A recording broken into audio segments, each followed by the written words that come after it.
Hello, hello, welcome to a brand new Do Not Worry stream. I'm your host, Anthony, coming to you live from the heart of Lebanon in the 09. It is 8:18 p.m. Friday. What's today? June 19th? Yep. How's it going, everyone? Someone in chat says, Jesse Jean Short, channel member. Thank you, Jesse, for being a channel member. Says, I didn't realize we were getting a Friday episode. You're getting a Friday episode because you ain't getting a Saturday or Sunday episode. I'm going away for the weekend.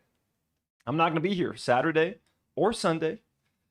Gonna be away in the Lebanese mountains, trying to enjoy our nature, you know, while it's still here as Israel bombs the living shit out of the country. Haley, hello. Ray, hello. Eleanor Rigby, Nola Magnolia, K-Mac, Mac Lopez, Hidden Iron, Noxolotl, Yellow Bentine. So much yellow and blue in chat. Green and blue. I love it. Hello. And all you grays as well. Hello, you beauties. We're going to be talking about what's happening in Lebanon. It's not looking good. It's not looking good. US and Iran are trying to work out a peace deal. Israel's trying to say, like, no. What peace deal? We don't want that. And we're going to fuck around in Lebanon to stop it. Lu'ay Yalash Lu'ay? Is it Lu'ay? Al-Ash'ar, Lu'ay Al-Ash'ar. There we go. Sorry, it took me a second. Lu'ay Al-Ash'ar with a $1 super sticker. Look at that little devil. Thank you so much, Lu'ay. Fucking awesome. Thank you, man. Lu'ay, we salute you, man. We love the grays. We love the grays. It's like the gray aliens. Okay, one second. I'm too close to the chat thing. To do this. Does that make it better? A little bit, yes. Okay. All right. Briarleaf, hello. How's it going? Thank you for that notification, Briarleaf. I saw Hassan saying the thing. Well, we'll try to check it out together in a second. Everybody, welcome to the show. We're going to be talking about what's happening in Lebanon. Then we're going to jump over, and I want to make a formal invitation to the girl with the microphone. Since she's so interested in having Hassan come to Lebanon and cover what's happening in the south, I would love for her to come and hang out with us as well and do one of her classic mukbangs on the front lines with Israeli bombardments in the back. Why? It's so fun, right? If Hassan can come, why don't you come? Let's all come and have fun in South Lebanon. So I'll be sending out my formal invitation to the girl with the microphone, or the woman. Shouldn't it be the woman with a microphone? Anyways, we'll talk about that later. First, if you'd like to support this channel, folks, you can become a channel member, aka a Do Not Warrior. Members get exclusive live streams almost every week. Okay, I'm not gonna say every week. I try my best. I have 2 channels. I got a Patreon. I got a whole bunch of shit. So we're trying. But y'all got a good one this week. We talked about Obsession. I did a whole movie review. Then we had a nice, lively discussion about pay and the crew getting paid or not paid. The movie is one of the most profitable movies of all time. So should the crew have been paid more, etc.? We talked about it, broke it down. Had a very nice live stream. You guys want to get access to that? Become a member right now. You'll be supporting the channel. We'll make sure we can pay our crew. And we'll love you very much. Let me take a second to thank some of our lovely members, as well as all the people in chat right now. Mooney, 1400. Thank you so much. NASA 258E. B-Ball 98 _2. Eleanor 99. Dopamine Troll. Misinterpret 98. BU Bro. Greg Fargo. Sorry, Greg Fagro. Wait, what? No, it's not Greg. Grafagro. Okay, Grafagro. Gia 1738. Capisci. Destin 4031. And a couple of Burks. Thank you guys so much. We love you. Appreciate you. Thank you so much for making sure we can keep the lights on here on the channel. Whether you've been gifted your membership, whether you've been a member for 12 months, we love and appreciate you all the same. Thank you. And our lovely patrons. Got your patron, Elian Mujabri, superhero patrons, Muhammad Namru and Rana F. Blonde patrons like Unidentified Florida Man and Kelly and Hani Farah. Abductee patrons like Selena Francis, Shoki, Death Wish Dina, and Coco Exists. Thank you guys. We appreciate y'all. Y'all are going to get access to Morning Glory Milking Farm, which apparently Hassan Piker, okay, talked about recently, and Briarleaf wanted you guys to know that. So I'm going to show you. Hassan Abi They're coming for us. Oh my God, I need to get ready. I will never be their sex slave. Hassan, what's the book that I plan on reading? And Karine has already read and will Men are mobile. be doing for patrons. But Sharia, this is how we do respond. This is how we respond. This is how we respond to the dope segregated utopia run by Christian Sharia. This is not a drill. Handmaid's Tale, Handmaid's Tale. The white Christian men are mobilizing. We are going to be taken as sex slaves. Really? Wait, what is this Morning Glory milking farm? Smash. Say no more, Hassan. Did you just say Morning Glory milking farm? Yes, sir. That's what our patrons are going to be getting treated to. Karine has already read this novel, and I'll be reading one chapter for our patrons. Maybe not a whole chapter, just enough to fill a nice video, okay? Patrons, you guys get exclusive access to me, and then Karine, and then perhaps Nour, reading and reviewing Morning Glory Milking Farm, the story of a professional lady. She's a healthcare executive, works at a pharmaceutical, milks minotaurs because their milk contains a secret ingredient that is good for life or whatever the fuck. Anyways, enough of that. Patrons, you'll get that. I'll be recording that next week, I promise. It is not the eel pit. It is not my eel pit. You will be getting Morning Glory Milking Farm patrons. Okay. Clay Bentries, hello. Drac, hello. Raimi, hello. Okay, let us start with, we have thanked the members. We have thanked the patrons. I have told you now to subscribe to Tino's Playroom, my second channel where I build beautiful, elaborate, sometimes very expensive Lego sets. I play video games like Dark Souls 2. And we used to have fun playing, managing a water park. Remember those days? Simpler times. Managing a water park and trucking. God, those were the days, huh? But now we're still here, covering the bricks and minifig stuff. I mean, that's kind of dying down. Building Lego. Yesterday, Demi and I finished the mushroom set. Look at this beautiful fucking thing. Look at this thing. Is this not gorgeous? Is this not beautiful? Do not lie to me. So we finished building that. I'm also building the Mos Eisley Cantina Star Wars set. That puppy cost me $600, okay? Look at that shit. Look at that. Look at my hands explaining, and then I can seal it all up. Look at that. Bam, look at that Mos Eisley Cantina. I'm not even done. I got like at least 4 more hours to finish this thing. Anyways, and I play video games, Dark Souls, etc., etc. Subscribe to the channel. I'm going to pin the link at the bottom of the live chat. It's very fun. We have a fun time over there. We have a fun time over there. Drax says we are hella overdue for a trucking stream. I'll bring the trucking stuff back, I promise. We will truck. I promise we will truck. Okay, before getting into the Lebanon updates, and we will get to the GWAM stuff is at the end. Not at the end, but like an hour and a half into it. You know how we do here. I make you wait for the good stuff. I make you wait for the big stuff. I make you go through the important stuff first, and then we get to the slop. Sometimes it's all slop. Sometimes it's all important. Today's a mix. War and then slop. But before war and before slop,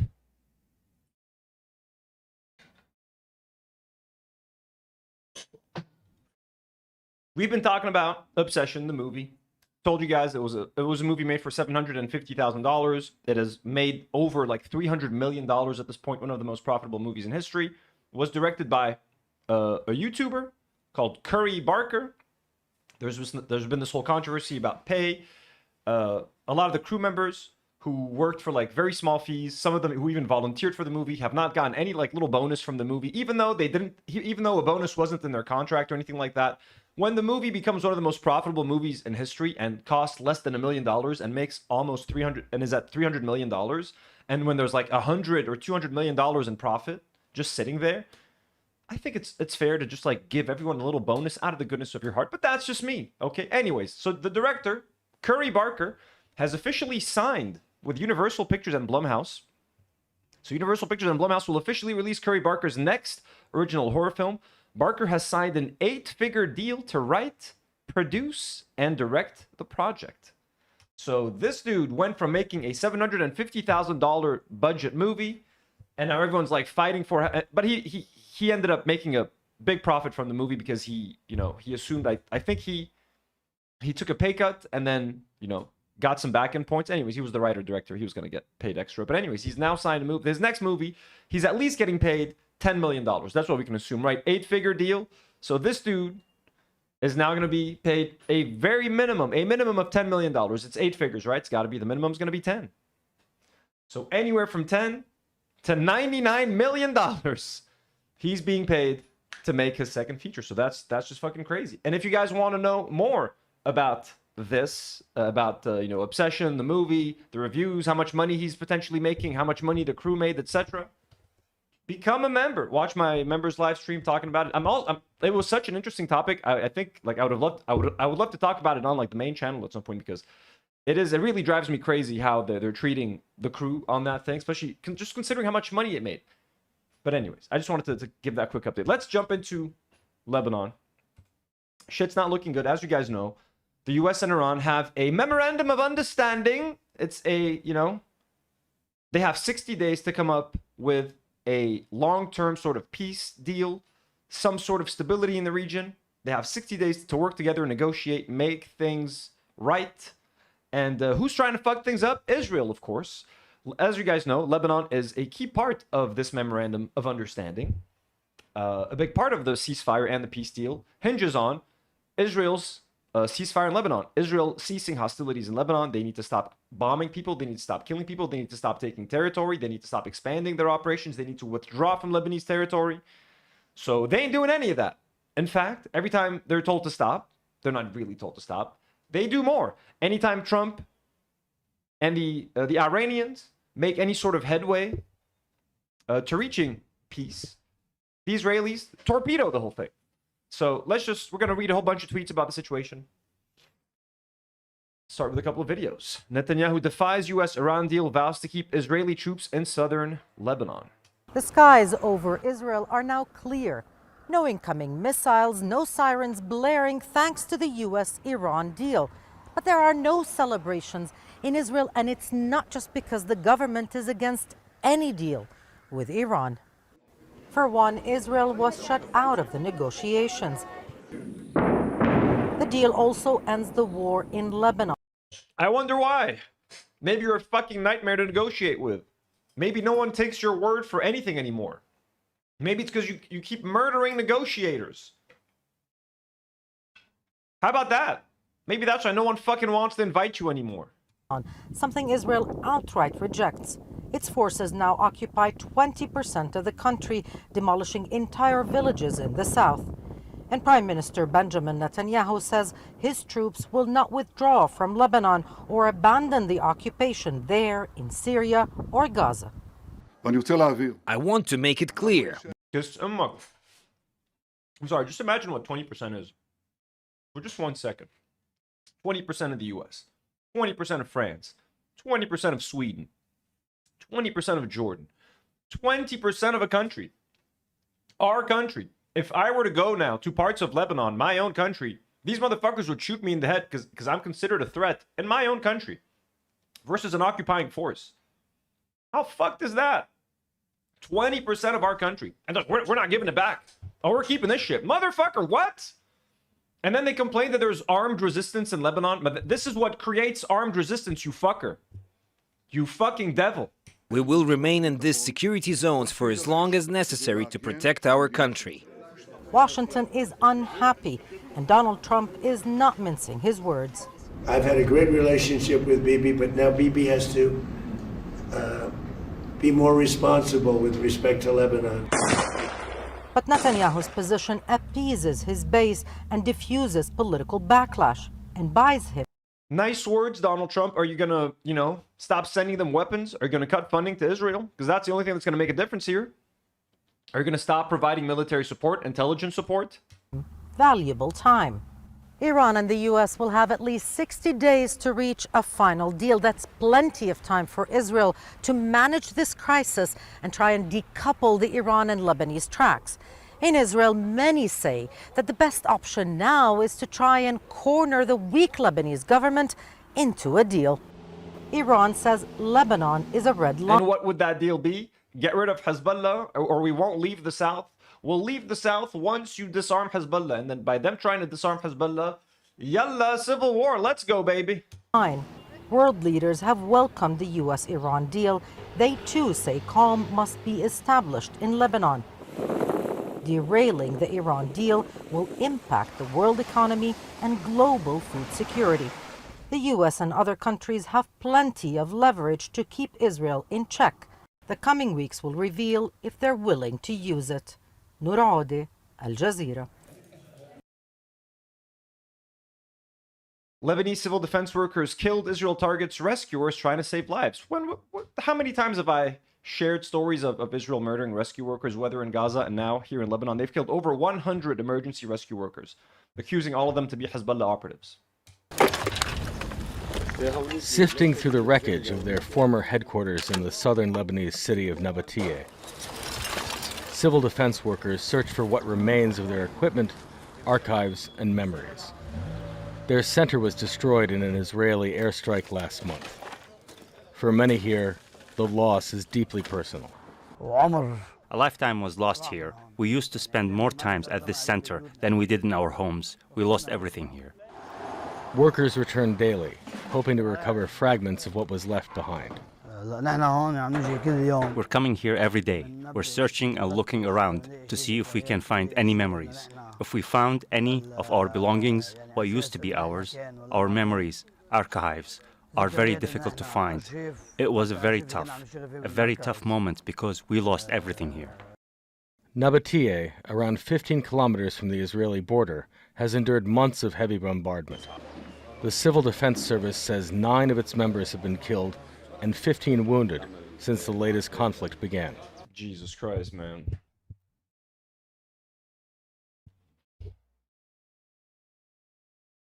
Heroes, dude, fucking heroes. They're literally, like, these people are not supposed to be martyrs. They're not supposed to be going in to a war zone with the expectation of death, like a soldier, for example. When you sign up to be a soldier, okay, I mean, yeah, there's the fair possibility that, hey, I mean, I am signing up for war.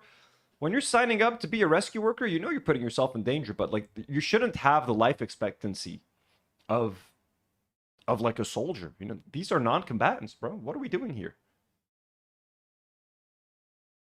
And how many times can I repeat the same thing? How many times can we watch these little documentaries about these sad workers talking about their dead brothers and sisters? And we're just like, yep, that's bad. Israel's got to stop. Like, okay. Trump is like, yep, Israel's bad. They got to stop. It's like, okay. When's the next step? When are we doing something about it? Like, khalas. Goddamn, man. Like, it's like absurd to keep talking about this. Like, oh, look, Israel did it again. Whoops. Like, yeah. It's like, yep. Like, it's, like, how do people that have been covering this for decades deal with this shit? I've been covering this stuff for, like, 3 years now. People that deal with this constantly. What the fuck? Doesn't it drive you insane? What gives you hope in this world? The headquarters was hit last month, days after 2 rescue workers were killed in a separate strike. It was a direct hit without prior warning, without anything. That's what made us so surprised, because we always display the civil defense emblem wherever we went. That's the target. Dude, you're at this point, you're advertising them. For the Israelis, if they see a civil defense emblem, they're like, hit now, strike now, quick! Basically. They're trying to help people, kill them, quick! It makes them aim for you twice. It makes them go like, double tap, quick! Make sure they're gone! That's what made us so surprised, because we always display the civil defense emblem wherever we went.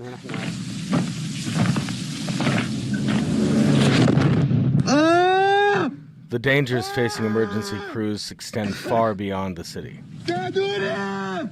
This video, filmed by a Lebanese civil defense worker in the town of Toul, captures the moment an Israeli strike hits an active rescue operation. Crews had entered a damaged building to search for survivors when it was attacked We reacted to this as well when this happened a few weeks ago. again. The regional head of civil defense in Nabatea says emergency teams have repeatedly come under fire. More than once we have been subjected to direct targeting, including the targeting of our center in the city of Nabatea and our personnel while they were carrying out firefighting, ambulance and rescue operations. Lebanon's health ministry says Israeli strikes have killed nearly 4,000 people since March, including healthcare and rescue workers. Despite the losses, civil defense crews say they will remain on the front lines, determined to keep serving their communities and saving lives. Wilson Dysard, Al Jazeera. I don't want to get desensitized talking about this stuff, man. You know what I'm saying? There's a CNN report that we can talk about late, that we can watch later. Let's get into some tweets, some coverage on the ground, various opinions. Axios asks Trump, are you going to be able to control Israel? Are you going to be able to control Israel from attacking Lebanon? Yeah, I will be. I mean, How? I wonder. They have a lot of respect for me, and they do as I say. Are you going to be able? They ain't doing what you're saying now, big boy. And did you really ask them to stop, or are you just pretending? I'm so angry at Bibi. I'm so mad at Bibi. Is that all you're saying, or are you actually, did you tell them, hey, fuck off, bro? Is that happening? Because I feel like that needs to happen. Just to give you guys a quick update on the death tolls from Rania Khalid. Israel's US-backed war on Lebanon has killed at least 3,912 people and wounded 11,873 and displaced more than 1 million people since March 2. It's been 4 months? Mars, Avril, Mai, Juin. It's been 3.5 months. By the time I go to the States, it's going to be 4 months since the start of this whole fucking thing. I can't believe it, dude. That is nuts. 4 months. Almost 4,000 people dead. Almost 4,000 people dead. There are people out there arguing this destruction must be allowed to continue in spite of the broader US-Iran deal.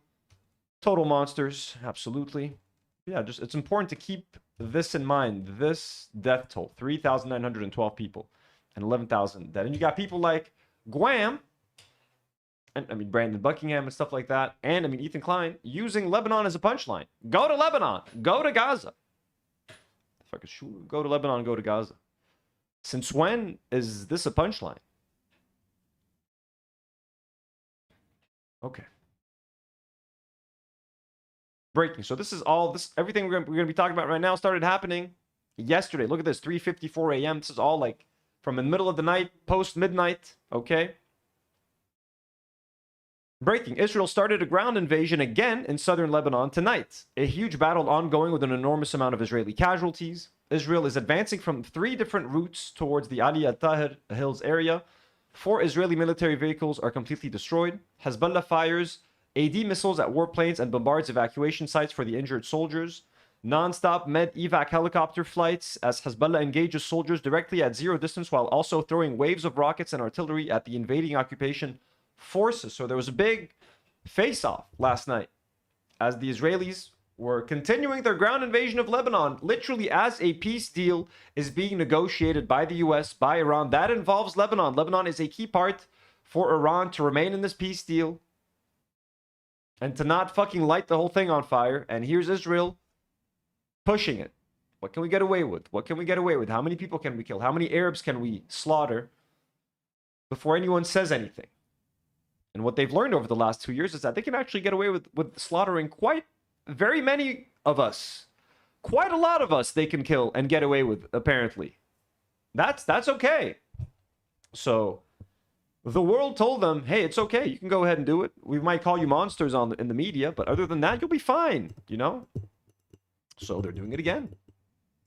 The world told them, go ahead and do it. We'll watch. We'll give, make movies out of it. You can make sad movies out of it. We'll give you an Oscar, but we're not going to actually stop the violence. So, yeah. That's what's happening now. So again, this is from another source, the Hormuz letter. Breaking. Israel has launched a new overnight ground advance into southern Lebanon with Hezbollah forces engaging Israeli troops directly at zero distance, destroying 4 Israeli military vehicles and downing helicopters during evacuation flights. Let's go, boys. I'm sorry. They're in our fucking territory. They're occupying our fucking land. Let us down as many fucking helicopters as it takes. Destroy as many vehicles as it takes. Come in like this. They leave like that. That's how we do it here, baby. This follows 20-plus Israeli airstrikes that leveled residential buildings and killed at least 18 people, including entire families, in the heaviest assault since the ceasefire. So yes, this follows. Yeah, I forgot that this was after. So Israel has been doing a massacre since yesterday. Since midnight yesterday, Israel has launched 100 airstrikes on Lebanon. Over this violation of the Iran-US MOU's first clause, Iran has suspended negotiations with the US and the Switzerland trip, with VP Vance also canceling his trip in response. Iran now says it will not unilaterally implement any MOU commitments until the US does the same and attacks in Lebanon permanently stop per Fars. So now we can watch this thing that kind of talks about Vance canceling his trip, the negotiations on hold, the Switzerland meeting is off. What was supposed to be day one of this new 60-day negotiating period between the United States and Iran has turned into day nothing. Vice President J.D. Vance was supposed to be in Switzerland meeting today, but that trip has now been postponed, is what they're saying, with little explanation. A diplomat tells CNN that Iran is seeking guarantees that hostilities in Lebanon will end before it resumes talks with the U.S. And there was new violence overnight. Guys, no R slur in chat. No R slur. No slurs in chat in general. No slurs are okay. Israel says 4 soldiers were killed in Lebanon when a Hezbollah explosive device struck a tank. Israel hit back, launching airstrikes that killed at least 18 people. That's according to Lebanon's health ministry. I want to get right to CNN's Nick Robertson on the shores of lovely Lake Lucerne in Switzerland. Nick, it's a nice picture there, but not nice results, at least in terms of what the U.S. and Iran were hoping. Yeah, John, look, if you wanted a venue that speaks peace and tranquility, where two sides, the United States... Sorry, the volume was a bit loud. Did not pay attention to that. And Iran can get away from the sort of domestic pressures of, is this a good MOU, is it a bad MOU, and just sit down and try to talk through and find the details and commonality that's going to bring a final result if it's achievable. This would be the location. That hotel on the top of the mountain there behind me was the venue. James Bond movies have been done around here. Gold. Holy fucking shit. Holy shit, I wish I was just about to pause to say this looks like a James Bond location. I think one of the Daniel Craig ones. I wish I fucking paused it and said it before. This would have been such a fucking awesome moment. I'm like, pretty nice looking. Like, I was like, fancy meeting piece where people are getting fucking bombed. And look at those fuckers hanging out at a James Bond fucking location. Motherfucker beat me to the punch. I swear to God, Chad, I can't prove it to you. I was about to describe this place as a James Bond movie fucking location. And I was going to use that to be like, look at how fancy it is while we're here in the fucking slums eating shit. God damn. I swear to God, folks. Wasn't quick enough on that pause button. Find the details and commonality that's going to bring a final result if it's achievable. This would be the location. That hotel on the top of the mountain there behind me was the venue. James Bond movies have been done around here. Goldfinger, I believe, was one of them. But right now, the thing that is missing here are the two sides. And as you say there, the Iranians are pointing to Lebanon and saying that that is part of the deal. That the first part of the memorandum of understanding is a ceasefire in all areas, including Lebanon. And part of that first paragraph in the memorandum of understanding is that all sides should respect the sovereignty and territorial integrity of Lebanon. But at the same time, I love that there are so many political commentators and there are so many people right here in Lebanon that tried so hard to be like, Iran doesn't care about Lebanon. Iran doesn't give a shit about Lebanon. They're only looking for a ceasefire between them and the US. They're going to abandon Lebanon first chance they get. And at some point I was like, hey, listen, if Iran does abandon Lebanon, then fuck them. If Iran abandons Lebanon, like, nah, fuck them in general. Like, still, you know, I want the people of Iran to be okay. But like, fuck the government for like betraying us and throwing us under the bus. Like, holy shit. So, this flies in the fucking face of every single person and so many Lebanese political analysts. Lebanon's not included. They don't give a shit about Lebanon. You see, it's like, motherfuckers, you see, our boys are like, hey, and they're willing to set this whole fucking thing aflame. So this just go. What now? Whether Iran's interests are purely Lebanon's interests, of course they have their own selfish interests with Hezbollah, etc. Of course, but I mean, again. They're not abandoning Lebanon, not at all. time Hezbollah is attacking Israeli troops who are inside of Lebanon. The Israeli Prime Minister says that is an abrogation of the ceasefire agreement. The Iranians are saying they're not coming until it's sorted out. So where do we realistically stand right now? These talks have been beset and fraught by the issue of Lebanon from the get-go 2 months ago. Was it or was it not included? It's definitively in the agreement. But that is the trickiest and hardest thing to pin down for President Trump. And this is going to be the question, I think, where the pressure lands from President Trump towards the Israeli Prime Minister. Can he bring down the temperature of the hostilities there enough to bring the Iranians to the table, the talks table up here? We've seen this before, the ups and downs over the past few months of these talks. Diplomats are working behind the scenes here to try to get the two sides to the table. And until they are, that MOU is just words on a piece of paper. It's not a reality, and that's the difficulty where we stand today. First, I want to just start with the talks being called off today. Is that bad news? How should we read that? Well, good morning, Audie. And look, I think we had to expect a lot of bumps in the road because this is a very vague and very partial agreement. It is meant to be the start of negotiations rather than the end of negotiations. And secondly, it did not bind Israel to anything. It did not bind Hezbollah to anything. So Iran now has a card to play, which is peace in Lebanon. And if Hezbollah attacks Israel, which apparently happened, then Israel responds. They can claim, okay, there's no peace, so we don't have to do anything. So there's a lot. Hezbollah attacks Israel, motherfucker. They're attacking Israelis. Hezbollah is attacking Israelis within Lebanon. What the fuck do you mean? Israel to anything. It did not bind Hezbollah to anything. So Iran now has a card to play, which is peace in Lebanon. And if Hezbollah attacks Israel, which apparently happened, they didn't. Hezbollah attacked 4 IDF soldiers here in Lebanon, in our own fucking country. It's called self-fucking defense.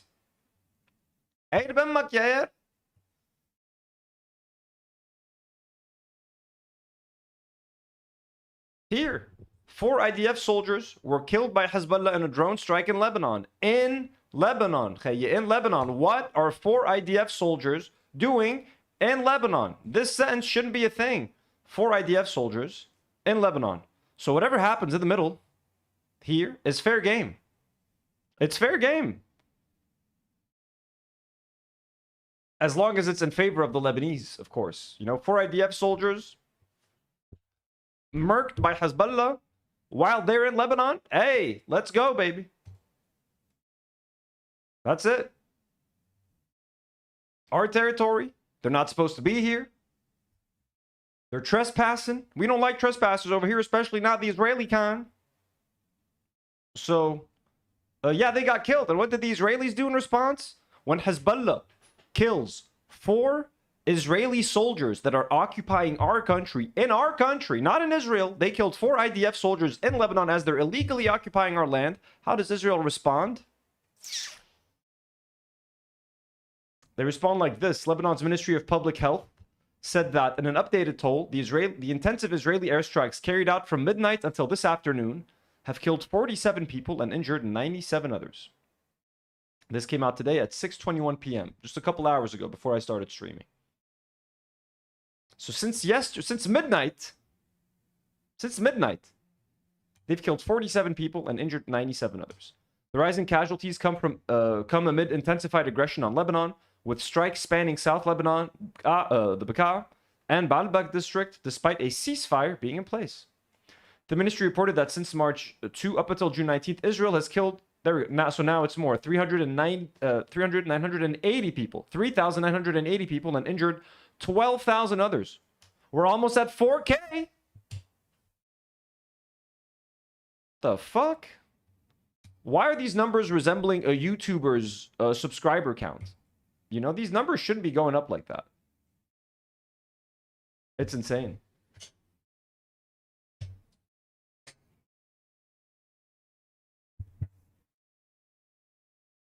Mark Levin says Hezbollah launched an attack tonight in which 4 Israeli soldiers were essentially incinerated. I assume Israel will hit back very hard. No MOU or final agreement will change who these terrorists are. You stupid motherfucker. I'll let Talajabit respond to you in kind and, you know, with a bit more class. Mark Levin, enough with the victim narrative. Those Israeli soldiers were not attacked inside Tel Aviv. They were operating on occupied Lebanese territory as part of a military force that continues to hold land belonging to another country. So by all definitions, they are invaders and occupiers on Lebanese soil. They were engaged by fighters defending their homeland. This is called resistance to occupation. You do not get to invade, occupy, and advance on someone else's land, then claim victimhood when you encounter armed resistance, or your occupying forces get killed. The occupier is the aggressor, even the terrorists, on such occasions, not the other way around. The people resisting occupation are not the ones who need explaining. Yet, through this whole fucked up story, through this whole fucked up situation, through this whole fucked up media narrative, Hezbollah, who are resisting occupation from the Israelis, are now terrorists. So they can't even defend themselves. They can't even defend their own land. If they defend their own land against an Israeli invader, they're committing a crime. And Israel slaughters civilians. That's the difference between Hezbollah and Israel. Hezbollah kills 4 soldiers. Israel slaughters dozens of civilians. I'll repeat that. Hezbollah kills 4 Israeli soldiers within Lebanon as they're illegally occupying Lebanese land. So Hezbollah is just resisting, straight up resisting an occupation. Israel responds by slaughtering civilians and by dropping 100 airstrikes on Lebanon since midnight yesterday, killing at least 47 and injuring almost 100 people. And here we are, just talking about it, just another live stream, just another video. How much more is this going to happen over the next few weeks, next few days? It's already been... I was shocked when I saw that this started on March 2nd. Almost 4 months. We're almost 4 months into this. Slowly but surely. Ethnically cleansing the South. 20% of our land is gone. Destroying the South. Israeli leadership now constantly saying, we're not leaving. Yeah, we're keeping that land. My leg is shaking right now. Not like in fear, but like, you know, you move your leg out of like stress. It's fucking like going up and down fucking fast. Just thinking about this stuff. Like they're 20% of our country, they just fucking snatched it.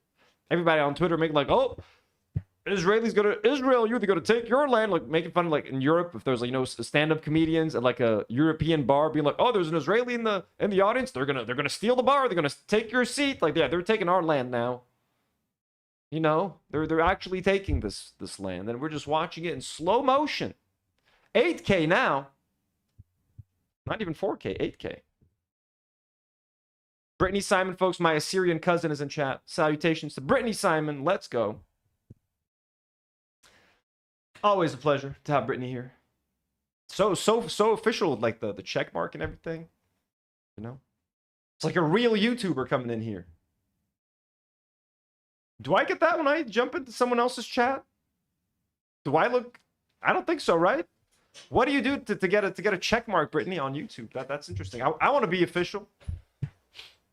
I want to seem special when I jump into a live chat as well. Okay, so yeah. So that's what's going on here. It's pretty fucked. You guys want some video? Apocalyptic scenes in Lebanon right now. Israel has launched over 100 airstrikes on Lebanon this morning alone, striking South Lebanon and the Bekaa Valley simultaneously. Entire families have been massacred. This is not a ceasefire.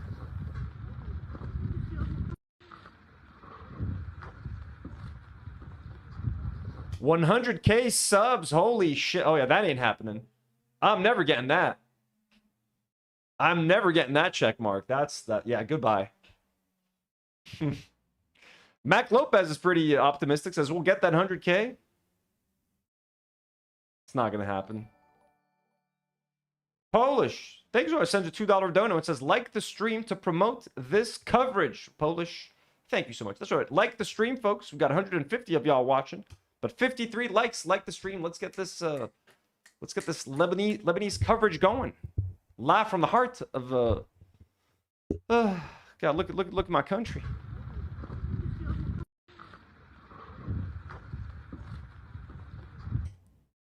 Thank you for the... I appreciate your kind words, folks. We will get there. Together, we will get there.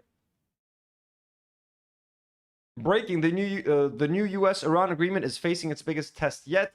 Iran has reportedly shut down the Strait of Hormuz, suspended talks with Washington, and is demanding guarantees that fighting in Lebanon will end before negotiations resume. Meanwhile, Netanyahu says Israeli forces will remain in southern Lebanon as long as necessary. The deal isn't collapsing in a conference room, it is collapsing on the battlefield.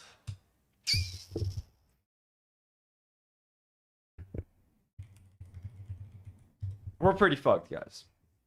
It's not good. I'm trying to get some more footage from South Lebanon right now. Oh my god.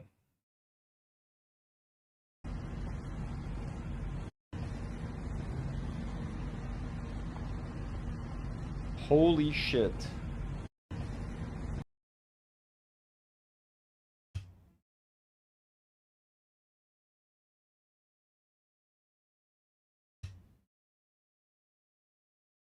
Spreading peace and democracy. Blue jeans and Coca-Cola.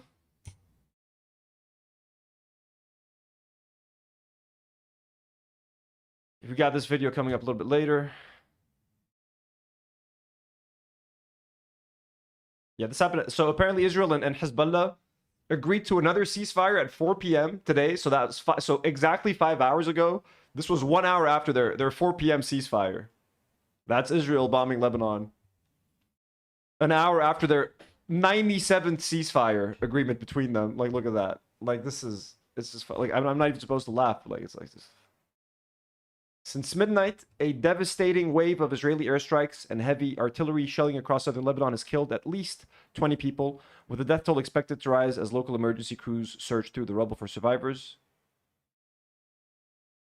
Here are just some of the beautiful faces of the people. Look at all the children, man. Look at all these little girls. Oh my lord, man. So these are the Hezbollah terrorists that Asmongold's like, yeah, basically they have to. I think Israel should keep bombing Lebanon until, you know, until all the Hezbollah is gone. You know, yep, base. That's what I think needs to happen. Yep.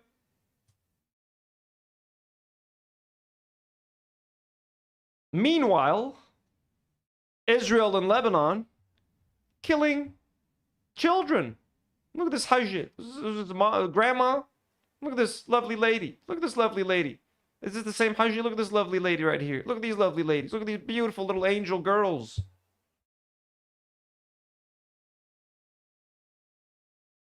Look at this little boy. Is it a Boy Scout? They killed a Boy Scout.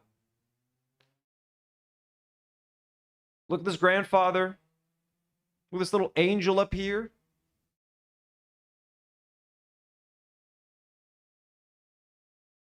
R.I.P. beautiful souls. Are these 4 little sisters? No, 3 sisters. 3 sisters, bro. 3 sisters.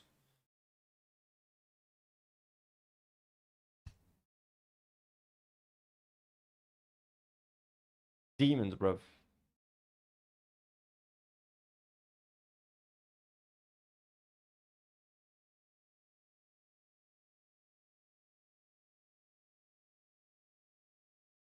Five hours ago.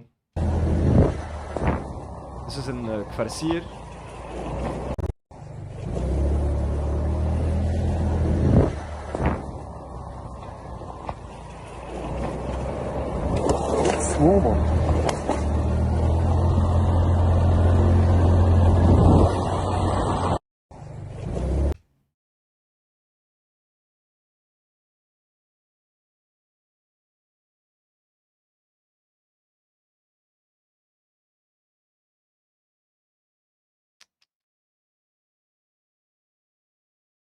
Update 2. Israel says it was targeting Hezbollah. This was its kill sheet. So there's some... Oh my god, man.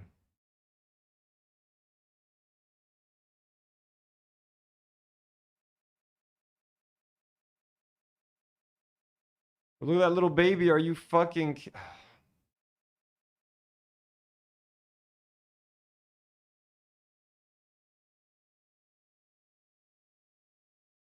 Jesse Jean Short, thank you so much. Sends a $2 dono. It says, all eyes on Lebanon and Palestine too, of course. Oh, always. Palestine, dayman bil-adab. Eyes are always on Palestine. All should always be on Lebanon. I just sometimes feel like you're screaming into the void.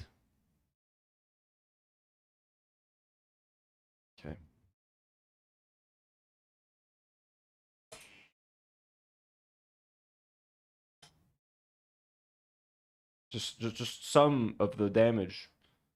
That's what it looks like.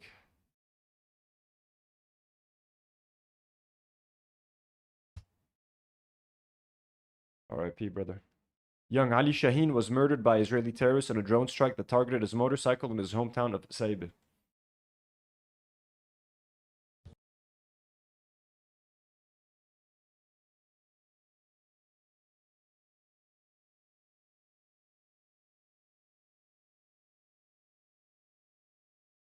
Let's watch a Hezbollah W real quick. This is Hezbollah publishes a video of them striking a troop carrier belonging to the Israeli army in the vicinity of the historic Layat al-Sha'if fortress in southern Lebanon.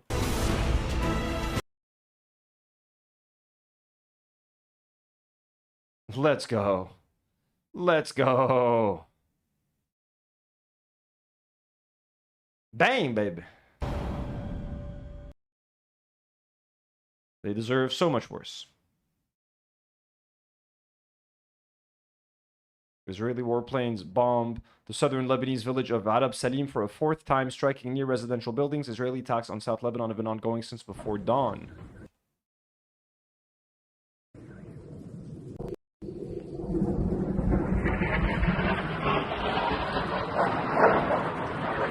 Damn. You see that shit happen in real time, man.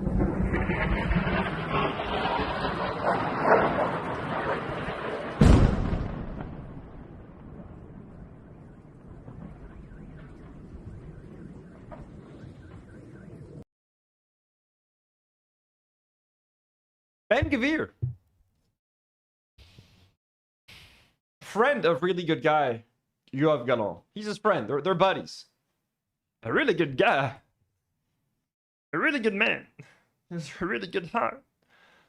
Ben Gavir said that was at 10 a.m. this morning, just this morning. He woke up and he was like, let me tweet this. I have a tweet. Let me put this out. For every tear of an Israeli mother, 1,000 Lebanese mothers must weep. All of Lebanon must burn. With all due respect to the Americans, Israel must make it clear to the entire world that the blood of our sons and the security of our citizens are not forfeit. All of Lebanon must burn.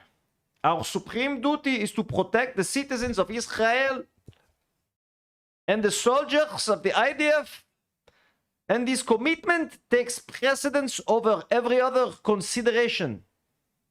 I told the Prime Minister, even in our private meetings, for every tear of an Israeli mother, 1,000 Lebanese mothers must weep. Enough with the ping pong.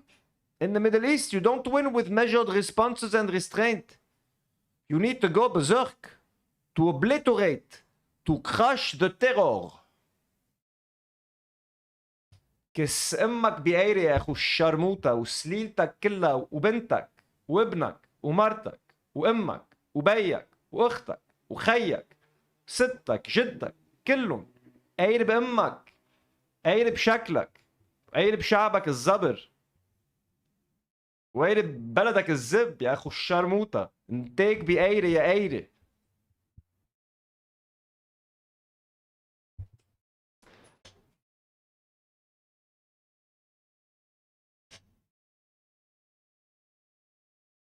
Just a little message in Arabic.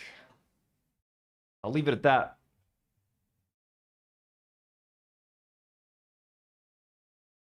How insane is that shit?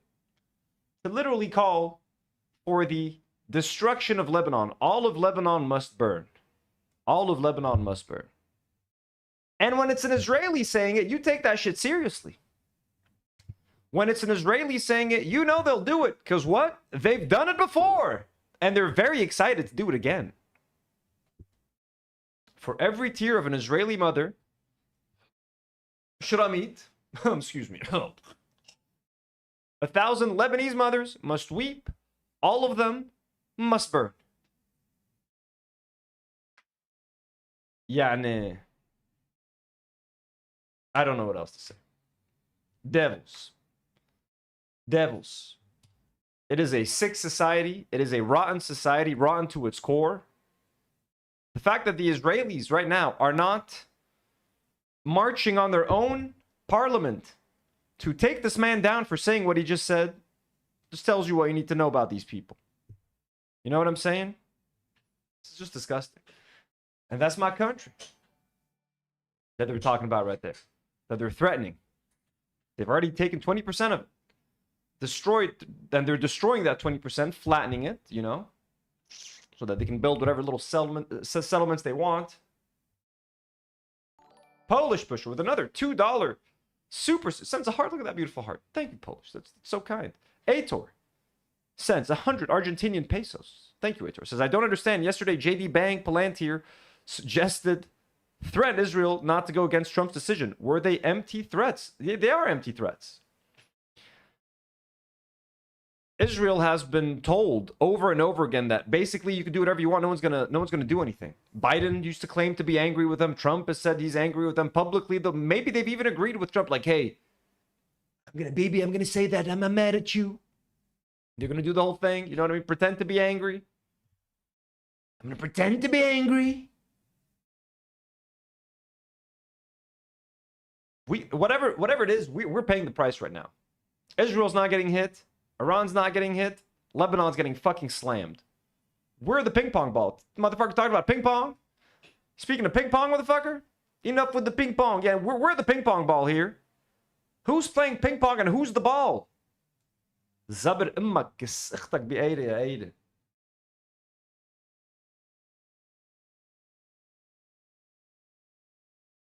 Some footage from yesterday.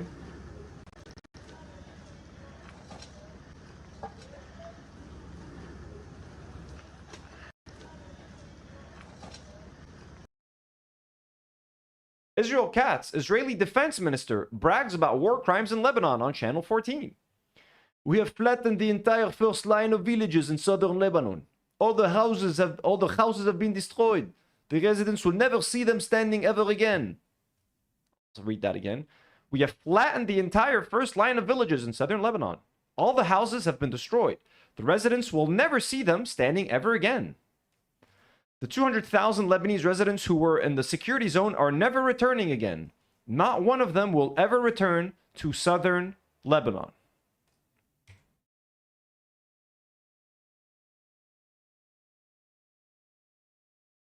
Yep.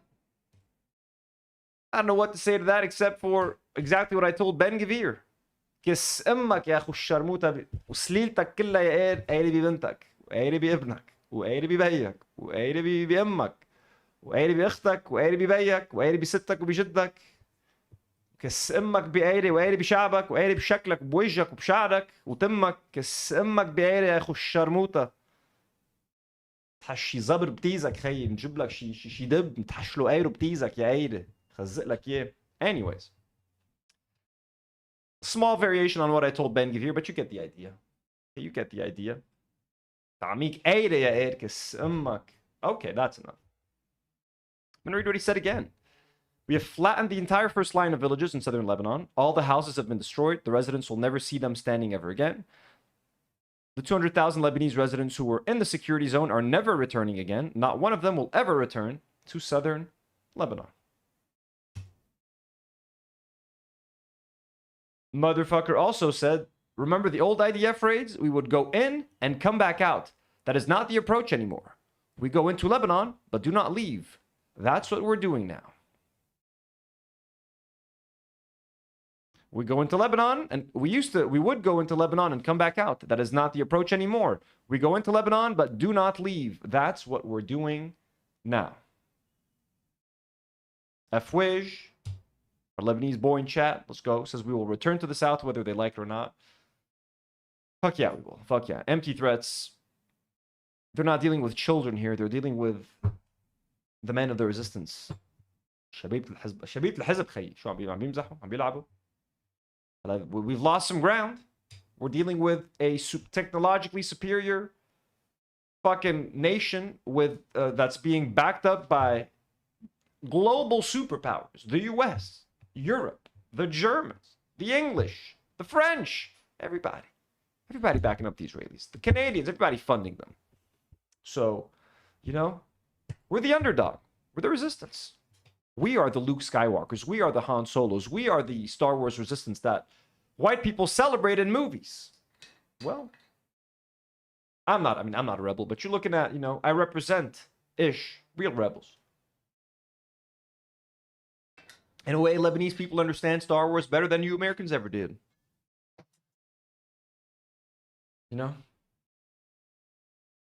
How does it feel to be the Empire? How does it feel to be on the Death Star?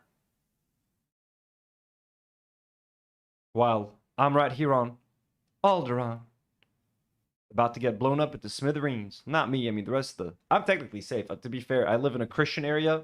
Israelis aren't bombing the Christians right now. They're just bombing the Shia. But, definitely feels like we're on Alderaan. And that Death Star is looming ever closer. And they're firing up that fucking laser beam. Pew! Death. Polish Pusher. Just gifted a Do Not Worry membership, folks. Let's fucking go. Polish, thank you so much. And that just went to Phyllis Glassup. Congratulations, Phyllis. Phyllis Glassup. Thank you so much, Polish. That's so kind. So very generous. LJ the Entertainment? LJ the Entertainment. Let me get your full name. LJ the Entertainer. Thank you so much for the $5 dono. It says the Israel-Lebanon escalation is throwing off the kinetic friction of the Mediterranean sky dolphins, forcing them to nest in trees. Media is silent. Yo, that's funny. I feel like that's an angle that could get people talking, right?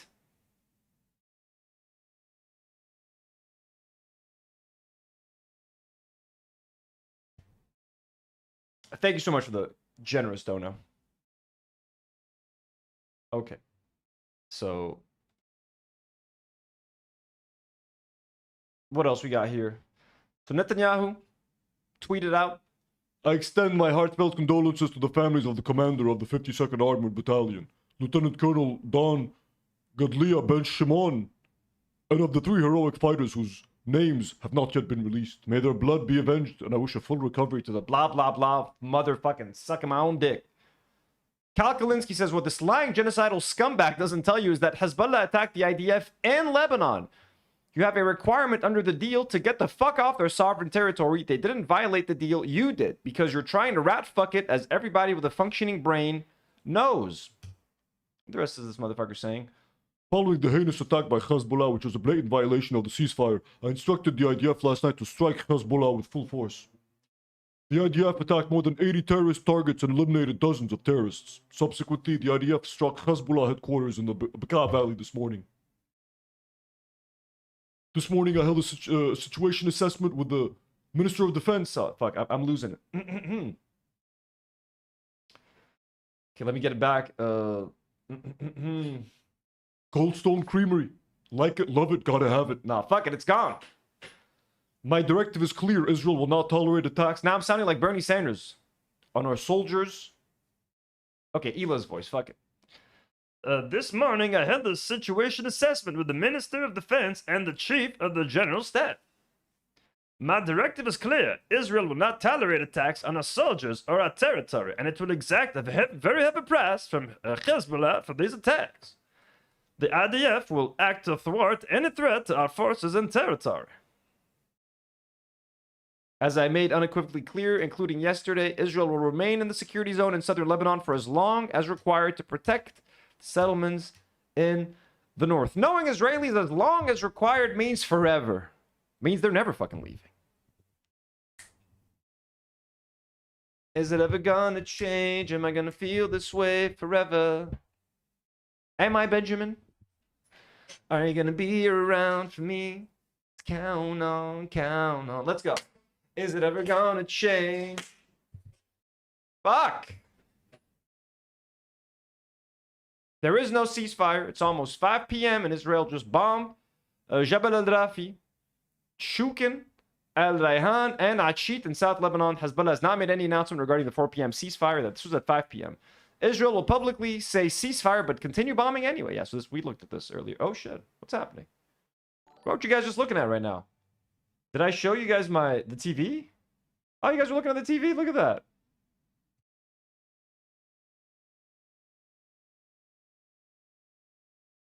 You guys were looking at my back end. Far Twain. Wrong screen, guys.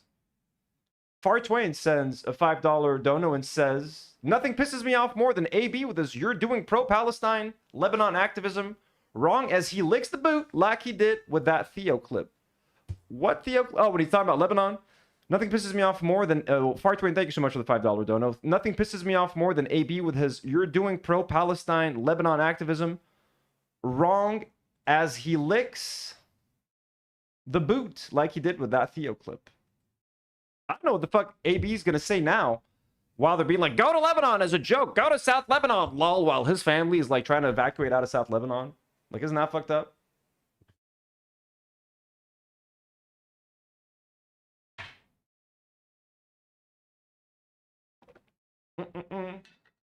It's not a bad screen to look at. I mean, I guess maybe the stream URL, but I mean, that's a unique link. What, you guys saw that I had $17 in the back end? It's no problem. I can show you guys that shit. Let's go, baby. Make $17. Let's go, baby. Moving on. Dave the Camp says, has Trump or Vance actually called for Israel to withdraw from southern Lebanon? That's what it'll take for the MOU to stick, or the US cutting Israel off altogether and leaving it on its own. Anik Asperian says, great question. Great question. Repro Destruction sends 2200 CLP and says, does Dobby please, Master Ethan? Oh, Dobby! Oh, Master Ethan! Dobby will only be free if he's given a sock. I mean, honestly, I genuinely, like, all our differences aside, AB and Lena, I hope their families are safe. I hope their villages aren't like right at the fucking border with Israel, because if they are, those houses are gone. That property is gone. I hope they're safe. I hope if they're in need of shelter, they have been able to find shelter. I know they would never reach out for me for any help, but if their families need any backup, I can try to put them in contact with whatever sort of resources that they would need.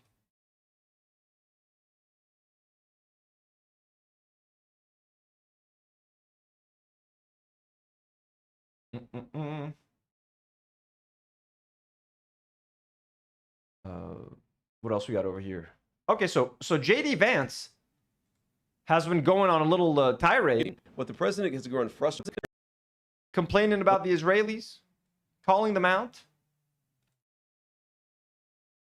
So let's see what he's had to say.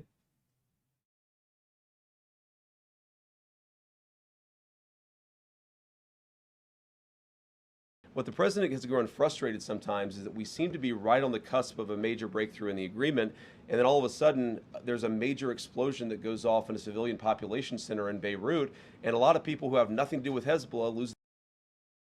He's kind of repeating.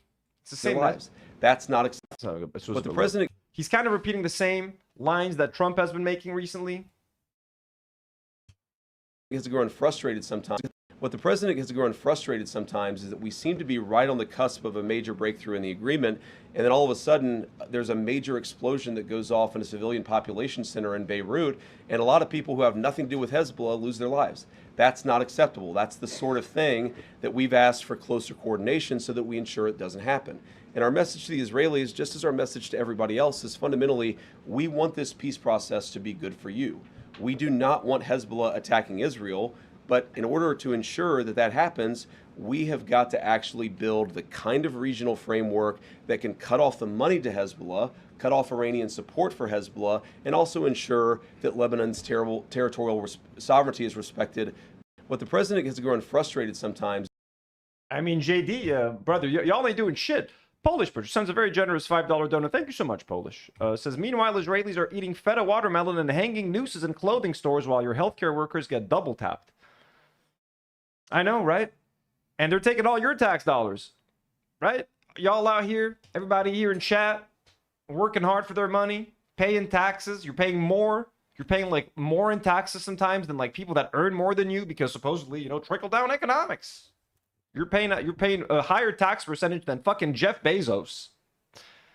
And instead of giving you guys healthcare, you know, they're killing us. Spending the money here. I swear to God, man, we could solve world hunger. World hunger could be solved like that. I'm currently reading Capitalist Realist or Capitalist Realism, the Mark Fisher book. It's like a basic sort of, you know, why is capitalism bad 101 essentially.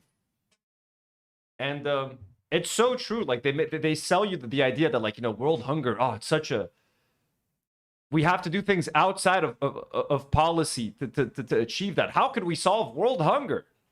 They try to convince you that let's buy more products. Let's buy product red. You know, capitalism, consumerism is the solution to the problem that capitalism and consumerism created. Here, just buy this red iPhone. That'll solve hunger in Africa. It's like, nah, bro, just fucking policy making. So, Bob Fisher. Sorry, Bob Fisher. Did I say Mark Fisher? Is it Bob Fisher? Mr. Bob Fisher, thank you. Is that we seem to be right on the cusp of a major breakthrough in the agreement, and then all of a sudden there's a major explosion that goes off in a civilian population center in Beirut, and a lot of people who have nothing to do with Hezbollah lose their lives. That's not acceptable. That's the sort of thing that we've... Also, I already watched this. Okay, he kept going. There's like 4 clips of him. I mean, he went on. He has he did an hour-long press conference. We're not going to watch that, I don't think. And this does bother me, is that you've seen people within Bibi's cabinet. What I will say, and this does bother me, is that you've seen people within Bibi's cabinet who have come out and attacked the deal, and in some ways very personally attacked the President of the United States. And I guess my message to them would be twofold. Number one, Donald J. Trump is the only head of state in the entire world who is sympathetic to the nation of Israel at this moment in time. And he happens to be the head of state of the world's superpower. If I was in the cabinet of the Israeli government, I might not be attacking the only powerful ally that I have anywhere left in the entire world. And the second message I would give to... Yeah, they got plenty of fucking allies, man. Don't make it look like you're the biggest ally. Y'all are Israel's biggest bitch. But you're not the only ally. Everybody's sending them money and weapons. Some of those cabinet members, Bibi, to his credit, has not gone down this path. But to some of these cabinet members in Israel who are attacking the President of the United States, the other thing that I would say is that over the last 3 months, 2/3 of the defensive weapons that have protected your homeland have been built by American hands and paid for by American tax dollars. The problem for Israel... Isn't that sad? American taxpayers are out there instead of fucking... Like, I'm sorry, like, when I earn a paycheck at the end of the month, they tell me, hey, we're going to withhold some of that money for taxes. We got to provide you with healthcare. We got to build roads. We got to pay for Israeli rockets. Like, what do you mean? No, I refuse. I'm sorry, dude. There's got to be a way for Americans to legally withhold from paying taxes. I'm sorry. Like, yo, I'm paying for taxes for my healthcare. I'm paying for taxes to build bridges in my country. I'm paying for healthcare because you need to fix some fucking roads.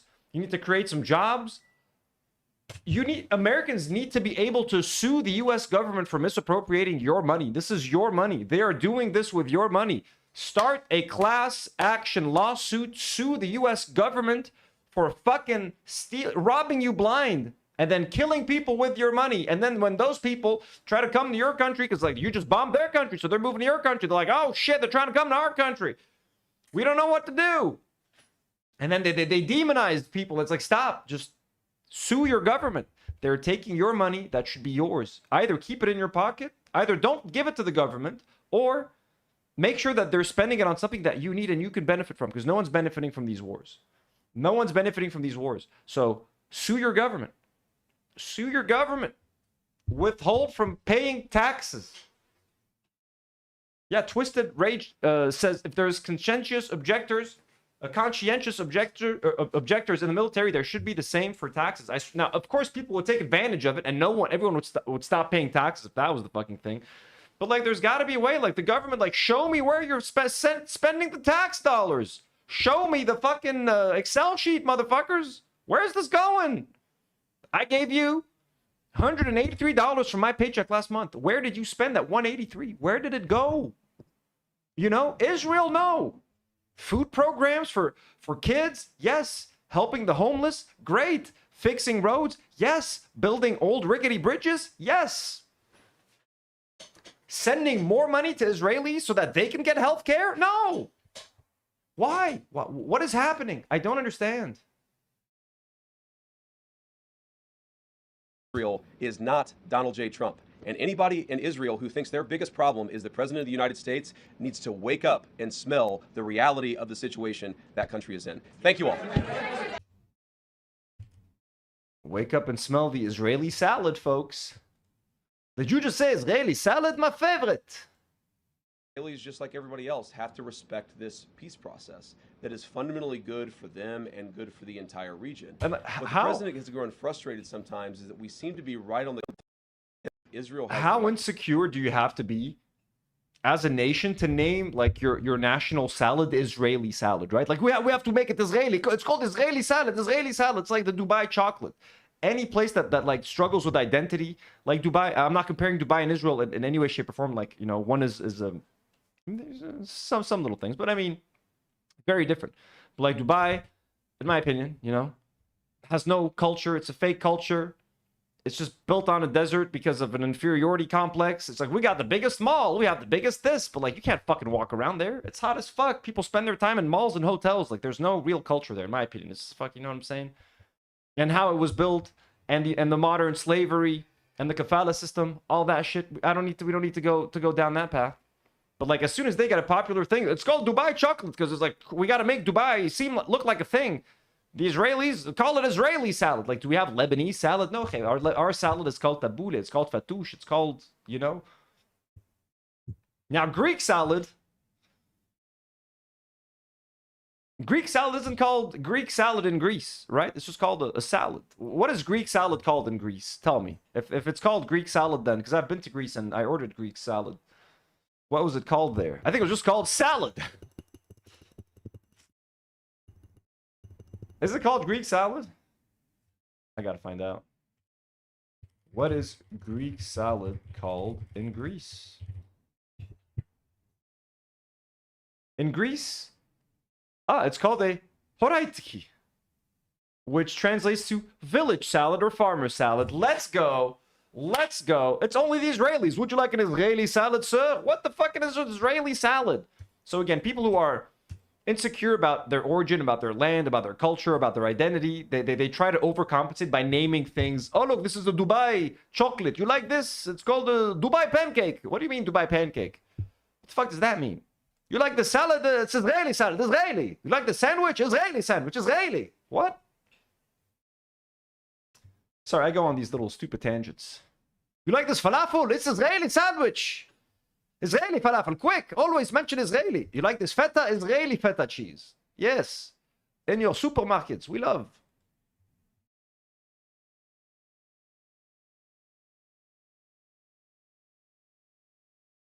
JD Vance says, yeah, stop bombing Lebanon. Let's see what he says here. To defend itself. But fundamentally, the Israelis, just like everybody else, have to respect this peace process that is fundamentally good for them and good for the entire region. What the president has grown frustrated sometimes is that we seem to be right on the cusp of a major breakthrough in the agreement, and then all of a sudden there's a major explosion that goes off in a civilian population center in Beirut. Okay, we saw that. One more clip. Okay. There is another country in the Middle East that thinks of itself as having a very intimate knowledge of the Iranian regime. Yeah. Not just the Gulf states, that's Israel. I don't think this deal is popular in Israel right now. I don't think you're an especially popular figure in Israel today. We'll see where things are in 6 months. And one perception I think that people have after watching this war unfold is that there is a certain misalignment maybe between the kind of pragmatic American interest that you just described the president having and the more existential sense of the stakes that Israel has. And one key criticism of the Obama deal from people in the Republican Party, people in Israel, elsewhere, was always that it was focused on the nuclear program and wasn't focused on Iranian proxies, their support for terrorism around the Middle East, their support for Hezbollah and Hamas. So I'm just curious, do you think there's a misalignment between the U.S. and Israel? Do you think Israel has incentives to not want this deal to continue? And is there a vision for how you get to a point where Iranian support for Hezbollah isn't sending rockets into Israel on the regular. Well, what I'd say here is that it's clear that large segments of the Israeli political system and population are very sensitive about this deal. But I also think they're picking up on some misinformation about the deal and running with it and sort of panicking about it. And I fundamentally believe this deal will be good for the entire region and for the world. That includes, of course, the Israelis. He definitely wears eyeliner, right? Now, I think it's important to say that while I... Like 100% he's got eyeliner on. Nothing wrong with that. Just like it's so evident. I do believe that. I do believe that this deal will be good for the entire world. Fundamentally, we're worried about what's in the best interest of the American people. And to the extent that, and I think the president has shown this, where he sees misalignment between the goals of the political system in Israel and the goals of the American people, he's willing to say that we're going to pursue America's interests where there are divergences. So there are certainly going to be disagreements from time to time. I think that's normal. Oops, too loud. Sorry, guys. Oops. Why did I do that? Sorry.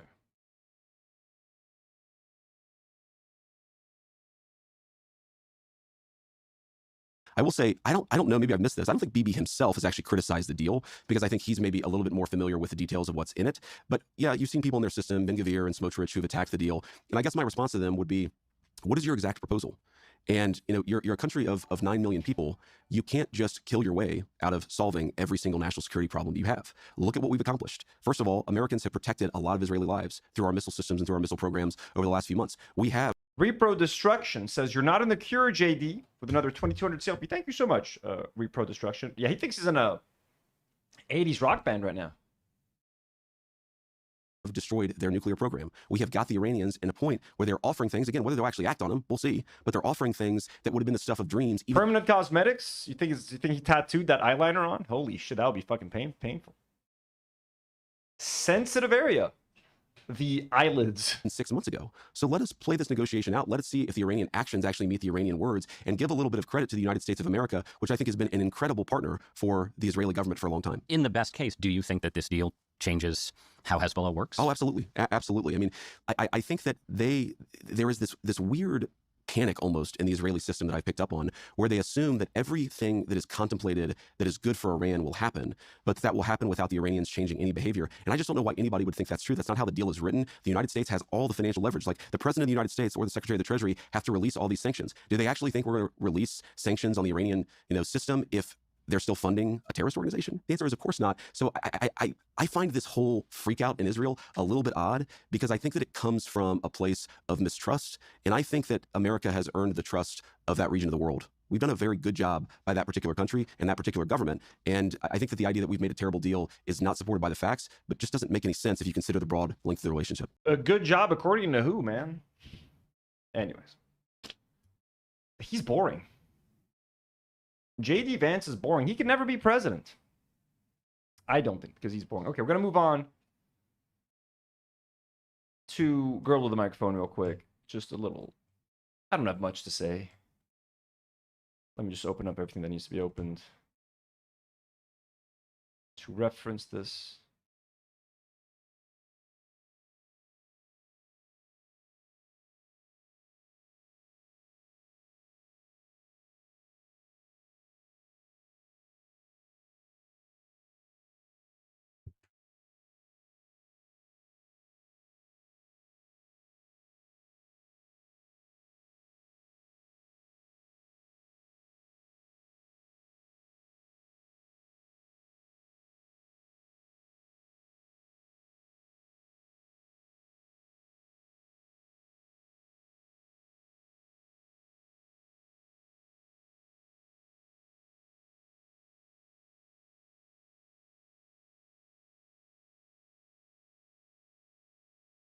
We are going to watch, by the way. We are going to watch some.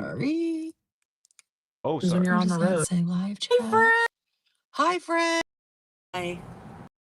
We are going to watch some girl with a microphone mukbangs together, just a little bit, because I want to get an idea of what kind of content she can make here in Lebanon once she finally visits.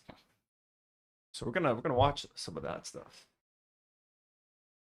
I do apologize if you're eating. Either finish your meal now or stop eating.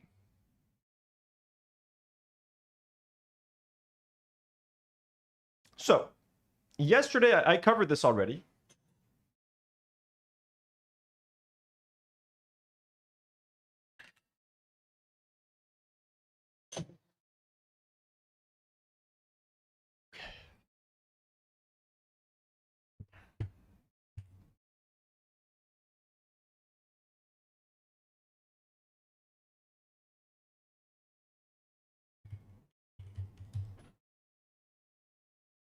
Sorry, just prepping.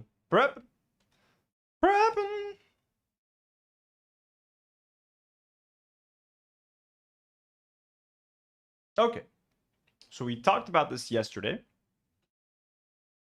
Brandon Buckingham, which I also offered you guys a little bit of lore yesterday of how I don't know. I met a friend of Brandon Buckingham's last year in Washington, D.C. while acquiring a little something very legally, by the way. But I met a guy who was like, yo, you're a YouTuber? My friend's a YouTuber, bro. Brandon Buckingham, man. So shout out to that guy. And Promoco DC. So Brandon Buckingham yesterday tweeted this out as a response to, like, there was this viral video of Hassan losing it on a chatter, kind of going viral. So Brandon Buckingham, and I guess trying to make Hassan look bad, shares this clip of Hassan and says, my friends in Lebanon and Palestine believe Hassan Piker only talks about their conflict for personal gain. He has made millions speaking on their suffering whilst sitting in his ivory tower. It's time Hassan flies to Lebanon to help the people in need. I helped dozens of families with only $10,000. Imagine the difference he could make if he actually cared about the people dying in the Middle East, boarded a flight and brought them aid himself. I did it. Why can't he? For years, he has morally grandstanded and acted like these people matter to him. His audience thinks he cares. But why won't he go to Lebanon and help? I know hundreds of families being bombed who desperately need money, Hassan. Enough role-playing. Take action. I can connect you with families in need in South Lebanon. Less than 1% of your money could save thousands of people's lives. Will you help them, Hassan the Hun? Will you save Lebanon? And also, like, by the way, there are hundreds of families that are being bombed who desperately need money. Hassan doesn't need to personally hand them the cash. You know that, right? There are people that can do that. You don't need, you could transfer, you know, there are wire transfers. The money can be wired to them. You don't even need to physically meet them or interact with them. You can just wire them cash. I did that with families here. I straight up wired them money because some of them live very far. And I'm like, I don't want you to wait. And I was trying to actually film some, like the lady with the 40 cats. We wanted to, you know, I told you guys that we're going to send her money. I was like, I don't want to wait till like we go meet you and like potentially film a video. And I don't want you to feel like you getting the money is contingent on like us filming a video with you. So just like, let me just send you this cash. Fucking via wire transfer, man. So like, that's how it happened here. Almost every donation we made here through the fundraiser were via wire transfers. So not a problem, man. Hassan doesn't need to be here and put his life at risk. But anyways, Hassan, obviously this was a troll. Obviously this is just trying to make Hassan look bad. And he's trying to make himself look like I went to Lebanon and handed out 10 grand, etc., etc. So Hassan, instead of taking the bait and like, you know, trolling him back or something, responds by saying, we have our disagreements, but I appreciated your coverage on Lebanon. Send me what orgs you're working with and I'll gladly send money and even set up a fundraiser. I've worked with and fundraised millions for Arena, PCRF, Red Crescent, UNRWA, and Heal Palestine in the past. So Hassan takes the high road, responds in kind and kindly. I decide to kind of join in on the action, back up Hassan a little bit, as someone who's in Lebanon, who has raised money for Lebanon, who is in the streaming world, who's Lebanese, who can comment on Hassan's impact on Lebanon. Do Lebanese people actually hate Hassan? Do they go like, why is this Hassan Piker only talking about us on Twitch but not coming here? You know, they're all asking, where is Hassan Piker? The families that lost their families yesterday in the south, when Israel launched 100 airstrikes on Lebanon, they're all asking, where was Hassan Piker during this time? My son is gone, but where is Hassan Piker? That's what they're asking. You know, of course. So I tweeted out, I'm in Lebanon and very much appreciate Hassan's coverage of what's happening here. He has been a crucial voice in the last 2 years. I also do appreciate your Lebanon documentary, Buckingham Show, and I am down to offer any help to raise more money for my country. Just adding some positivity out there, trying to call the guy on his bluff, along with Hassan, you know? Just adding I'm backing Hassan up silently, quietly in the back. If this helps anyone, great. I just wanted to say that as a Lebanese person, Hassan is definitely has his fans here, and he's very much loved here.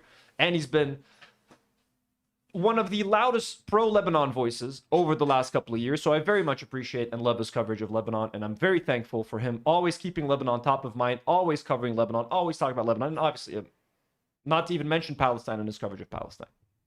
And I also know that Brandon Buckingham is a Sam Hyde fan, etc., etc. I'm aware of all of those things. But I was like, hey, Hassan is trying to build a bridge. I'm not going to light it on fire. I'm going to help build that bridge. If this leads to money being raised for Lebanon, it's a net positive at the end. And by the way, sorry, I got a couple of super chats that I missed. Thank you guys so much. Lemon Mint Cat sends a $5 dono. It says, entitled, America fought the British for the right to steal the land without restriction. Israelis just whine. They won't make it to 250. Speaking of 250, I'm going to be in America for its 250th. And Comrade Casey will be there. God, I don't know if I'll be able to meet him for the 4th of July, but both Comrade Casey and I will be in the... I should not have said. We'll be in the D.C. area. Fuck you. Come at me, motherfuckers. Haley D sends a $5 super chat as well. Thanks so much, Haley. And thank you as well, Lemon and Cat. That is very kind. They are entitled. Haley, with a $5 dono, says, he's not doing it for the right reasons. Obviously, look at everything I've done. What about the streamer I hate and troll? Exactly. It was so... It's very clear and evident, by the way. Even the way he's, like, even using exclamation points, you know? Tell the people in need. It's very, like... it's very sarcastically written. But anyway, so I put out this tweet. And then Brandon responds to Hassan and says, Hassan, I really appreciate you setting our differences aside for the betterment of the Lebanese people. I truly respect you responding how you did. And I genuinely think he was caught off guard by Hassan's response. Then he says, I'd love to speak privately about planning a trip for us to provide humanitarian relief to the people of South Lebanon. DM me. Now, he's going back to like, let's go to Lebanon. He's still insisting, let's travel to Lebanon. Let's do it in Lebanon, which... And then Ethan Klein hopped in on the festivities. Do I have the picture here? Do I still have it from yesterday? Yes, I do. And Ethan Klein, you know. And by the way, Brandon Buckingham actually retweeted my quote tweet as if, like, you know, showing that, like, yeah, let's work together. Hassan interacted with my tweet as well and talked about it a bit on stream. Then Ethan Klein shares Brandon's original tweet, like, my friends in Lebanon hate you, Hassan. He says, I'll be the first to donate $10,000 to Hassan to help families on the ground in Lebanon. I'm going to donate regardless, but I'll give an additional $10,000 for the cause. I think it would be extremely powerful for people to see firsthand via Hassan what the war has wrought upon Lebanon. So here is Ethan Klein, and I'm sorry if this is a bit repetitive from what I said yesterday, but here's Ethan Klein yet again doing the, just go to Gaza, man, just go to Lebanon. So now, I'm sorry, like, it wasn't funny when they were doing the go to Gaza meme, turning Gaza into a punchline, and now they're trying to turn Lebanon, okay, my country that is currently being massacred by the Israelis, into another punchline. Just go to Lebanon, dude. Why don't you go to fucking Lebanon, dude? Let's just a quick reminder before we keep going with this. Israel's U.S. backed war on Lebanon has killed at least 3,012 people. This has gone up to 3,980 people since March 2nd and wounded 12,000 people since March 2nd. Let's just keep that in mind. Everything we say, keep that in mind, in the back of your head. We're at almost 4,000 people dead and 12,000 people injured. Since midnight yesterday, Israel launched over 100 airstrikes on Lebanese territory, killing at least 47 people and injuring almost 100 people. That is since midnight yesterday. Families, children, mothers, beautiful children. We saw their photos just a second ago. Beautiful families. So everything that is being said now, keep that in mind. That's the reality on the ground. Girl with a microphone.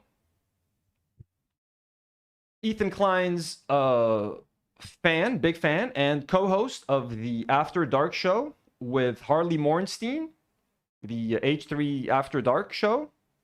So that is her job. She was such a proficient Ethan Klein fan that she got hired on the H3 podcast, which is how they usually hire, you know what I mean? They hire fans. So this was her take. She quote tweets Brandon Buckingham's tweet saying, Hassan, I really appreciate you setting our differences aside for the betterment of the Lebanese people. I truly respect you responding how you did.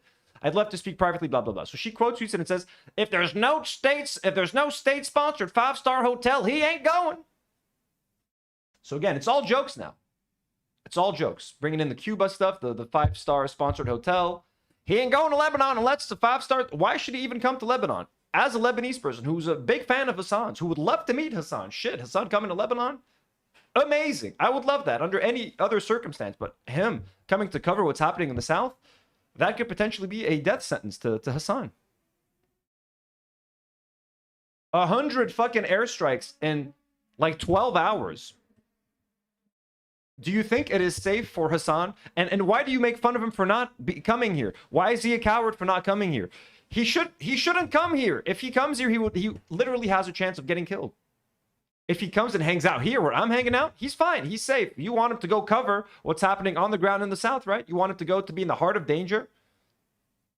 And your constant insistence that he should go there, and now turning Lebanon and the land that is being ethnically cleansed, 20% of our land right now is illegally occupied by the Israelis. You hear the Israeli defense minister saying that people of the south will never have the right to return to those villages because they plan on staying there and occupying that land. Children are fucking dying.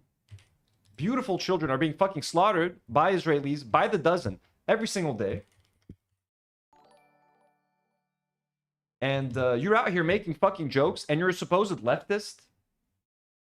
So I'm just looking. I want to pull out the pictures of the people that died, because this is very important. Anatomy khalas. If there's no state-sponsored 5-star hotel, he ain't going. Listen, you piece of shit. People are fucking dying right now. Stop making jokes about visiting Lebanon. Visiting Lebanon with an army like the IDF that targets and kills medics, that targets and kills journalists, even known ones. How can you even say something like that? How can you even joke about something like that? Then she has another tweet. Yeet quotes that, and by the way, her quote tweeting Yeet, just fucking perfect. Yeet says, Piker tells Brandon Buckingham he will donate and set up a fundraiser. We have our disagreements, but I appreciate your coverage. Send me what orgs you're working with. And she says, that's not what Brandon requested. As if, hey, Brandon told you to go there. Why aren't you going there? You just want to send money? Why don't you just go over there? Aren't you so brave? Why don't you just fucking go there? Well, you know what, GWAM? Since Lebanon is such a joke to you, and it's funny to come here, right? Just go to Lebanon. GWAM, girl with a microphone. What's your name? Katie? Kate or Katie? I'll use Kate because it's more formal. Kate, I would like to invite you over to Lebanon. I would like you to come here. Here's one of my tweets. Hey, GWAM, come to South Lebanon to cover this, please. I'll donate 10K to a charity of your choice, but only if you come. So if Ethan Klein is withholding, he said he's willing to donate 10K to Lebanon. Great. But then he said he's willing to donate another 10K only if Hassan shows up. Well, you know what? I have 10K burning my pocket right now. Ooh. Actually, I don't, but, we'll raise the 10K. Don't worry. What if, theoretically, I could raise 10K to donate to whatever charity of your choice? GWAM, please come to Lebanon and do a mukbang. One of your legendary mukbangs. We would love that. Genuinely. Please come. And by the way, how dope is the fucking thumbnail for today's episode? I told Nour, I'm like, I want GWAM mukbanging with some destruction. There we go. What's she eating there? Look at that. That's what I want to see. We want you in Lebanon, okay, doing a mukbang, eating some banchan in the south, showing your audience and showing the H3 audience what is happening, because your coverage is crucial. And 10 grand. Let's go. Let's fucking do it. Let's get Kate to come here. No? You guys are down? I think we have to. I think it's a must. And I have another tweet for her. Made it more official. Come film one of your mukbangs in South Lebanon under Israeli bombardment for a 10K donation to a charity of your choice. We don't have banchan, but I'll get you El Jawad chicken. Look at her excitement for that fried chicken. Lady, I don't want this to sound racist, but the Shia in Lebanon are known for their fried chicken. They call it crispy. Okay? No one does fried chicken in Lebanon like the Shia population. That's just the fucking truth. So when you go to South Lebanon, they are going to give you all of the delicious, crispy fried chicken that you want. Okay? Shit's all over banchan. Whatever you want. Whatever you want. Kebabs, salads. Al Jawad عنده كل شيء كمان. It's Al Jawad restaurant. They don't only have the, but we'll get you crispy. Crispy. Okay? We're going to get you excited. I know you love those mukbangs. You love those mukbangs. So we're going to come here and do a mukbang in South Lebanon. You know, you and Hassan together. Far Twain says a $2 donut says, looking like the receptionist from Monsters Inc. Oh my God, that is very accurate. We can get her some roasted chicken, of course. Roasted chicken. It's deep fried chicken, but it's fried chicken that is cooked in a pressure cooker. It's even more juicy. It maintains the juiciness. Kate, I know you like that juicy chicken. I can tell. Just look at your face looking at that banchan. Oh, you like that chicken, don't you? Yeah, you do. And as you joke about coming to Lebanon and Hassan not wanting to come to Lebanon, just keep in mind that these people were slaughtered since yesterday at midnight, these little children. While you turn Lebanon into a fucking joke, you disgusting piece of shit, these people were all slaughtered. So keep Lebanon out of your fucking dirty mouth. And don't make a fucking joke out of this. Raising money for Lebanon should not be contingent on anything. You disgusting fuck. If this sounds rough to you, I'm sorry, but people like you disgust me. Okay? I'm not gonna have a fucking slob like you When you're on the road, you know what I mean? make fun and belittle the death of my people to score some fucking internet points. You disgusting sack of shit. Shame on you. When you're an adventurer, when you're a food blogger. Cranberry sauce on it. Okay. Okay. Let's see. Hey, friends, I'm so sorry. Be like a really nice mayo. You fucking slob. You want to talk about my country? You can go fuck yourself. And shove that fucking egg sandwich somewhere I'm not going to fucking say right now on stream. I'm not going to be polite. I'm not going to be nice. You can go fuck yourself. And your co-host can go fuck yourself. And your boss can go fuck himself. And his wife can go fuck herself. Is that too much? I'm not fucking laughing right now. I'm not laughing at those fucking jokes anymore. You want to call me Millhouse? I don't give a fuck. My people are being slaughtered. My land is being stolen. Meanwhile, you're shoving a fucking egg sandwich down your fucking hole and being like, why doesn't Hassan go to Lebanon? So you know what? Put your money where your fucking mouth is and fucking shoot one of these fucking disgusting videos. Your disgusting fucking audience out here in fucking southern Lebanon. Put your fucking life at risk, you piece of shit. You disgusting piece. Oh, you dropped a little piece of egg? Oh, you dropped a little piece of egg? To eat in the car. And I'm sorry. And if this is too mean, if this is too cruel, this is not this kind of show. But I'm sorry, bruv. No more. No more. What are you eating here? What do we got now? Where's the banchan? Hi. Hello, hello, hello. We have so many. There's no 5-star hotel. No. I'm thinking, like, if it's on a menu, I'm going to order it. And it's creme brulee. Oh, I know you'll order it. Let's see.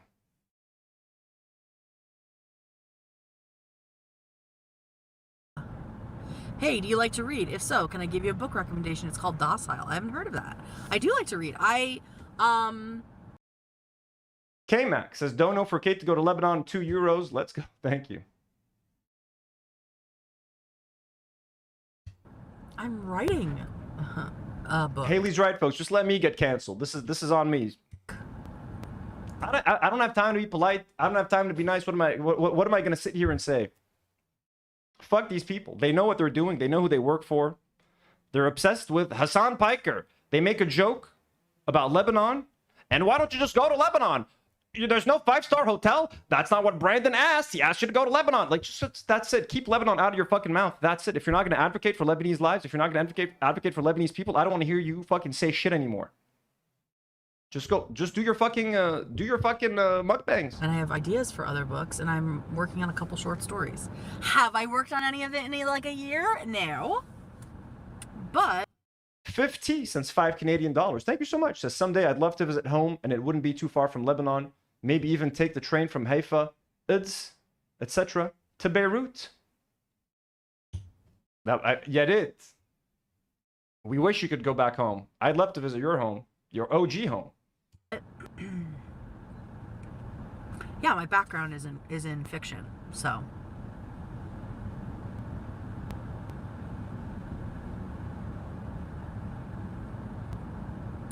What was I want the book that I want to read. Oh, I should check if it's at the library.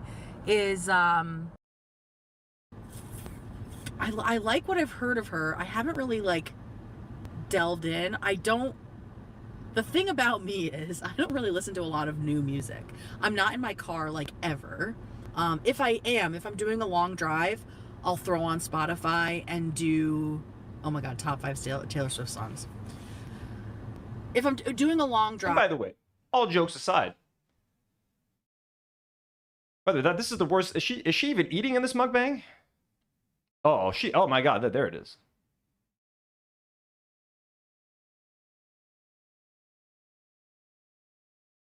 Say? All jokes aside, Kate, I don't want you to come to Lebanon. You know why? Because it's fucking dangerous right now. Unfortunately, going to cover what's happening in southern Lebanon right now is very dangerous. And unlike you and your shitty boss and your shitty co-host, I don't want you to fucking come here and die. I want you to be safe. I think you're a piece of shit. You disgust me. You're a slob. But I wouldn't want you to come here. Just like I wouldn't want Hassan to come here as well because it's dangerous. Especially, you can come, there are certain areas in Lebanon that are safe. Best with Israel, you never know, with the airport, etc. But I would never ask someone to go visit an active war zone as a joke, using the war zone as a punchline, and making that joke because the person that I don't like, I just want to get rid of, or just, the whole thing just makes no fucking sense. But I wouldn't be as fucking low as you. I'll say a lot of fucking things about you, but I won't fucking say that you need to go to an active war zone to prove a point and then celebrate withholding donation money unless someone puts themselves in fucking danger to go to a war zone. I would never do that to you. When the situation in Lebanon gets better, Hassan, I think, should definitely come. It would be awesome for him to come. But now that it's dangerous and we are actively under occupation by the Israelis, we're actively under attack by the Israelis, Hassan should not set foot here. Neither should you because it's dangerous. When Lebanon is safe, Hassan is more than welcome to come here and visit. You are not welcome, whether Lebanon is safe or not. You shouldn't fucking come here.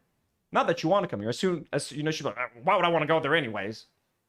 She's probably a fucking racist, dude. My fucking opinion. By the way she talks about those countries, using Gaza and Lebanon as a fucking punchline of a joke over and over again. Just go to Gaza, go to Lebanon. Yeah. How's the coleslaw? Joint wishes they could do as a side dish. This shit is so fucking good. Oh my God, I love marinated cucumbers. Sahtin. Yes, you do have one in Worcester, Nicole. That's where I got mine from.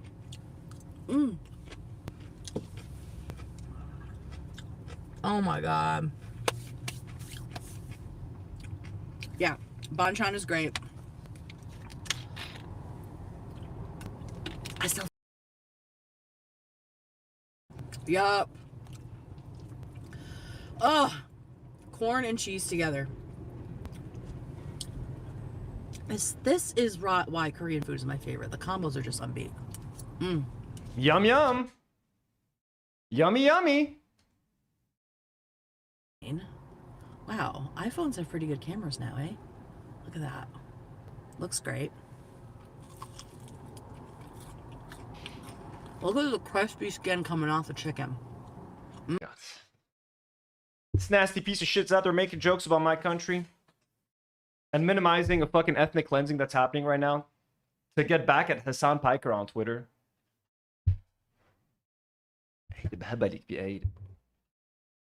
Nasty ass slob. Yeah, their soy garlic is good. Oh, she's 40 too, huh?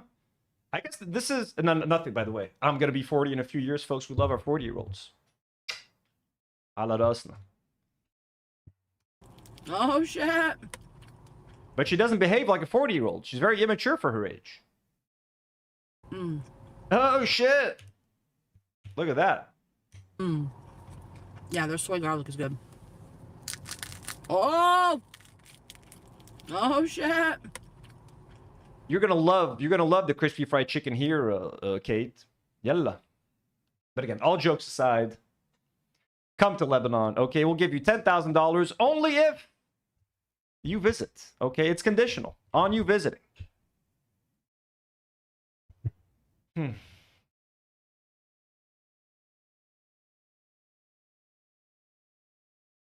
So anyways, I don't really have anything to tell this lady. Other than they fucking disgust me. It's just not fucking funny. She disgusts me. Like, literally. You know what I'm saying? So, I don't want to say anything mean.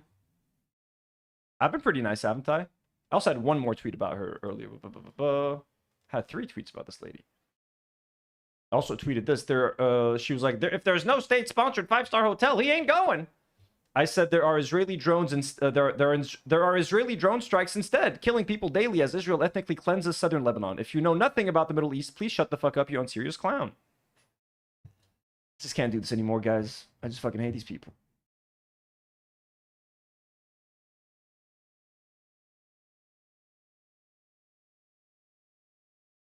Man with long... What's happening here?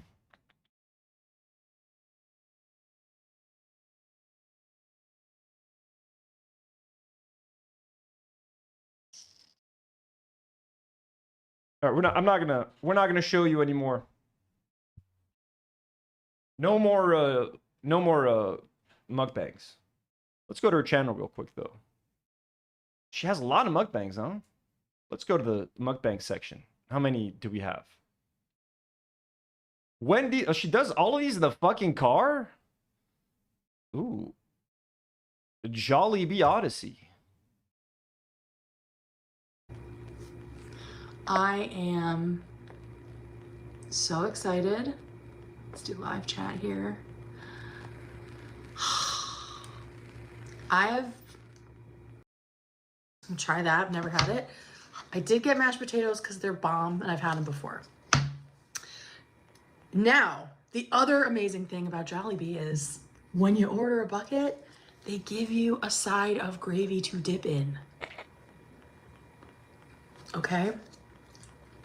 Like, they know what they're doing. Sorry. I can't be mean.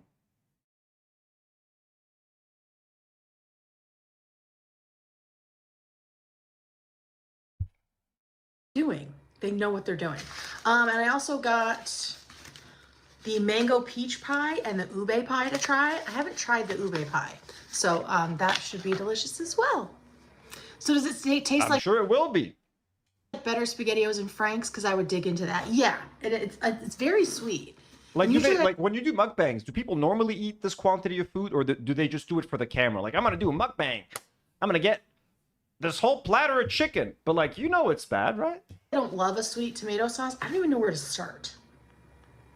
I think I want to start with the chicken. All right, so the spicy's on top, as you can see. A little spicy. It's very crunchy. Shout out to the Uber Eats driver who who drove and got this because it wasn't that close to my hotel. Hear that? And that's being in the car for half an hour. That's my political commentator right there. That's where I get my leftist news. GWAM! Go, by the way, you're not a girl with a microphone. You're a woman with a microphone. You're wham. You're wham. Girl with a microphone. Come on, girl. You're a woman. Embrace it. Smalla alayki. You know, whole lot of woman. Girl with a microphone, please. Oh my god. No. TW says, Anthony, I will remove my like from the stream. No, we just hit 100 likes, folks. We just hit 100 likes. We just hit 100 likes.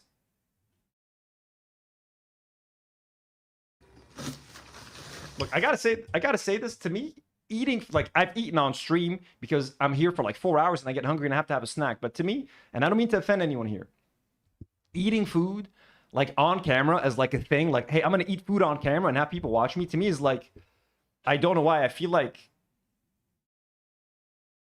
it's just like a bunch of creeps watching most of the time. You know what I'm saying? Like, I'll watch a food challenge, like I'll watch Beard Meats Food eat like a massive burger Like, yeah, but to me, like, that's not like a mukbang. That's just like, can he fucking eat that? You know, that's crazy. And he's like a competitive eater and he works out to do it and whatever the fuck. He's been training and like just sitting there eating a person with like a platter of food, sit there and gobble it up over like 40 minutes, eating slowly. Like, to me, that's like weird, creepy content to make. It's insane, you know? And I feel like the people that are making it's like, don't got no dignity. Just want to eat it, eating like that for the camera. Like, isn't it crazy? Folks, Polish pusher, just gifted 5 Polish pusher. We got to cut off Polish pusher. Polish, what is happening here? Polish just gifted 5 Do Not Worry memberships, folks. And Repro Destruction just got a membership. Pigeon, James Miller, Malakasa, Neon Light Bright, W's in the chat. Let's go. Polish, that is way too kind, way too generous. We got to cut off Polish, folks. And Fart20 with the $2 donor says, girl with a microwave. Girl, she loves that fried chicken. Yo, she would love Southern Lebanon, though. Unironically, she would love Southern Lebanon. She would love Southern Lebanon. Israeli bombs in the back, you know? But just consider, girl with a microphone, for the same reasons you wouldn't come to Lebanon during a war, not just because you're racist, but because you wouldn't want to be in danger, is the same reason Hassan would want to come here. You know? It's pretty absurd. But stop joking about people going to war zones. All right? Now, come on. Shove some more fried chicken in that mouth. So good. The best fried chicken, like the best fast food fried chicken for sure. And the spicy is like just hot enough for me at least. Just eat some more. Yalla. When your mouth is stuffed with food, at least you can't fucking say nothing stupid. Right? So the more fried chicken you gobble up, the less we can hear you talk. Holy shit, Bad Pierogies. Bad Pierogies just gifted another 5 Do Not Worry. Remember, you guys are fucking, what's happening? What's happening over here? Where's everybody going crazy in chat? Bad Pierogi, thank you so much. You're way too kind. You're way too generous. W's for Bad Pierogi, folks. Bad Pierogies and Polish Pusher coming in with a massive 11 gifted out of nowhere. You guys, stop. We're just having fun. I'm going to end the stream in a bit. We're going to watch a little bit more of this video. God, I was going to say something else. There's so much good shit here. I don't even know where to continue, but yeah, you can see. You know you're going to continue. Like how crispy and delicious that is. Yeah, the crunch is crazy. This is like mostly skin. And again, don't ever go and not get one of these. Bruh. IDF kills children. Just gifted 5 Do Not Worry. IKC just gifted 5 Do Not Worry memberships. You guys are going nuts.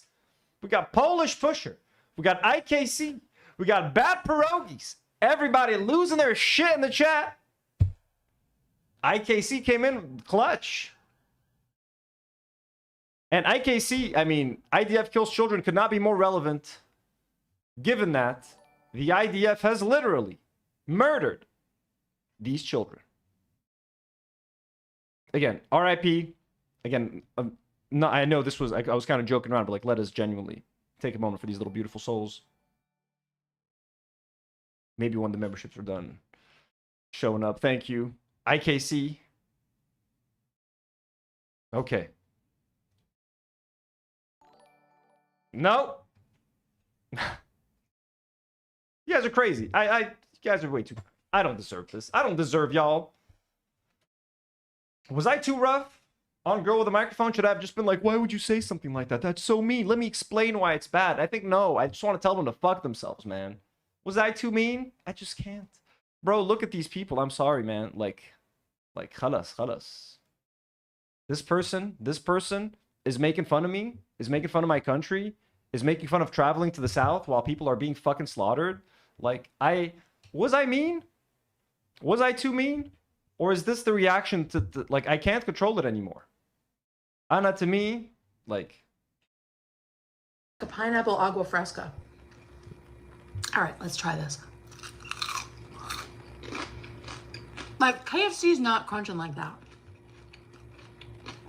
With peace and love. KFC ain't got it like that. Oh my god. We got a poll. No, TW, don't leave. Don't undo the like. Polish says you have an insult and cigarette wartime allowance. Should I smoke a cigarette? Okay, one person said vote. Okay, we're at 5% yes. Some people are voting yes, folks. Some people are voting yes. We got 11% yes. Ooh, a lot of people voting. All right, let's go. As you guys vote, Polish had a great idea. I'm going to smoke a cigarette. My legs.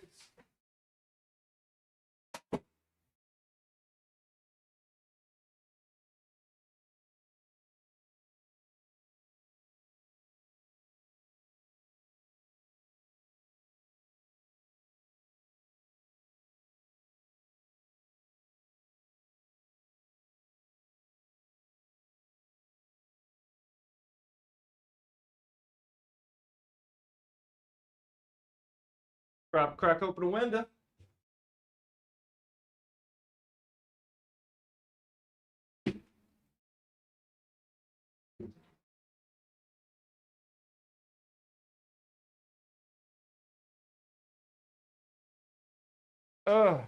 Okay, 91% no, 9% says yes.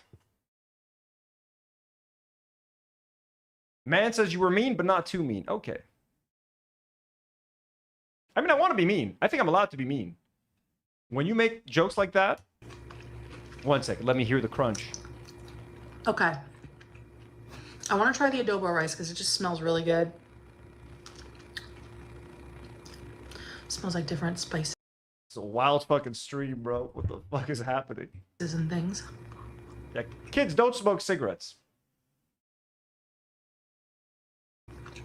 Oh my god. I think it's got soy sauce in it.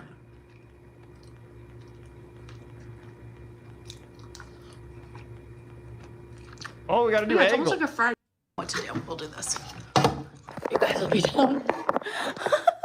I feel like Nick Cicado right now. That's probably better. Hey, I wasn't gonna say it. I wasn't gonna say it. You said it. I feel like Nick Cicado right now. That's probably better anyway. Cane's isn't that good, in my opinion. Don't come for me. There is a Cane's opening near us kind of soon, so we're gonna try it. But yeah, I'm not like super excited about that. So yeah. Yo, BR says this is my 4th day nicotine free. Let's fucking go. I don't usually smoke cigarettes. I'm allowed. People in chat are making a good point. You're allowed funeral cigs, sadness cigs, you know, war cigs. I'm having a war cigarette right now. This is a war cigarette.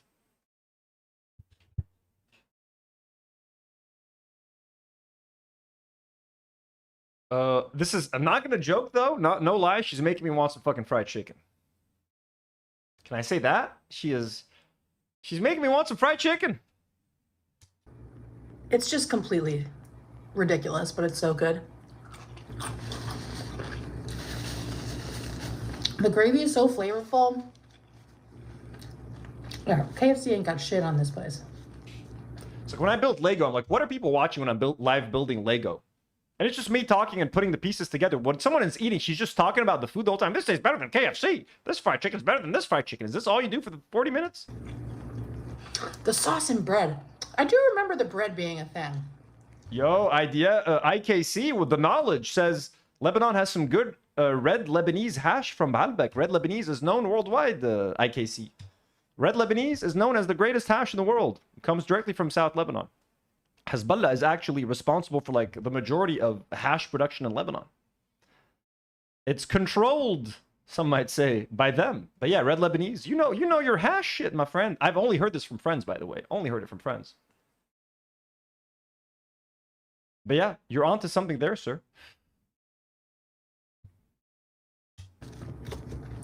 Yeah, we're gonna go and I want to try all the different sauces. For sure.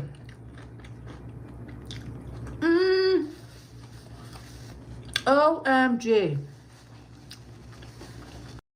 Anyways, sorry for subjecting you guys to this. I just wanted to make a point that this person is unserious, okay? She's just like eating fried chicken in her car, sucking up to Ethan Klein, celebrating lawsuits, celebrating harassment, just being a fucking idiot.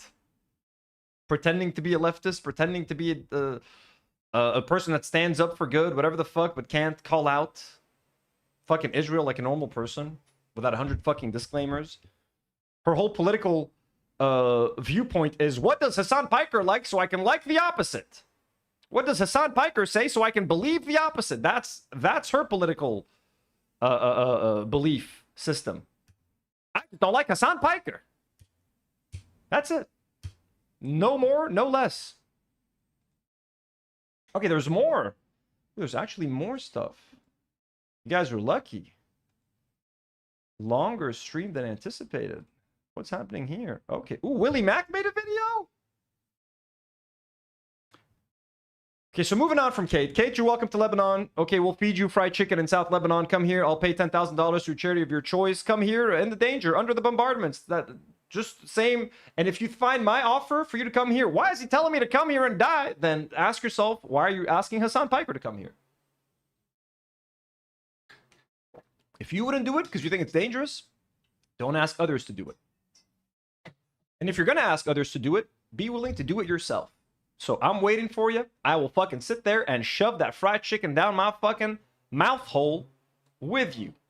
In a car of your choice in the South, next to Israeli bombardment.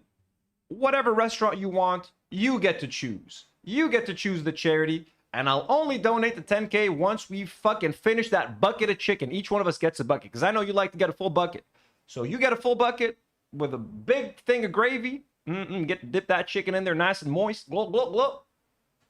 I'll get a little bucket of chicken. And we'll have fun in the South. Keep joking about Lebanon. Keep mentioning my country. And belittling what's happening here. And we'll have very fun back and forths like this. Moving on to Willie Mack Show. By the way, 91% of the vote says I was not mean. Mouthhole. Willie Mack uploads a video implying iDubbbz deserves worse from Ethan Klein. He's not apologizing for false. Okay, let's see. Good, but he's not apologizing. He did a whole video about this? That he shouldn't have apologized? Are you that fucking bloodthirsty, man? Like, a guy apologized, and another guy's like, you know what? I'll accept the apology, even though it was under, you know, the shittiest of circumstances. And this guy's like, he shouldn't have forgiven him? Are you fucking serious right now?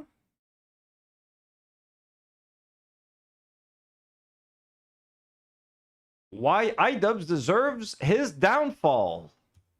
Okay. The past year has not been kind to Ian and Anissa. They've sunk their own careers from a 7 million view content cop to having 400 subs on Twitch, losing tens of thousands of subscribers a month on YouTube. They have to tease that Ian's going to be in porn with his wife to promote Anissa's OnlyFans. So if you're an OnlyFans aficionado, wink, wink, nudge, nudge. Also videos. Yeah. I ate my husband's pickle. On video. Cool. And then they sell pictures like this for $4.99. 2026 has been tough. Anything to pay off that creator clash debt. Things would go from bad to worse as Ian would find himself being sued by Ethan. He's like begging to get beat up in Ethan's backyard as an alternative to being sued. Trial by combat. I must say though, I'm a little poor guy. I don't have very much money. Could just be in a backyard or whatever. It doesn't need to be like, you know, big arena or anything like that. And eventually having to post a humiliating apology on his channel to avoid being sued by Ethan. Now, things at this point have largely resolved themselves, but I still think it's worth reflecting on how we got here, who was in the wrong, and what— Things have resolved themselves, but let me make one more video about it.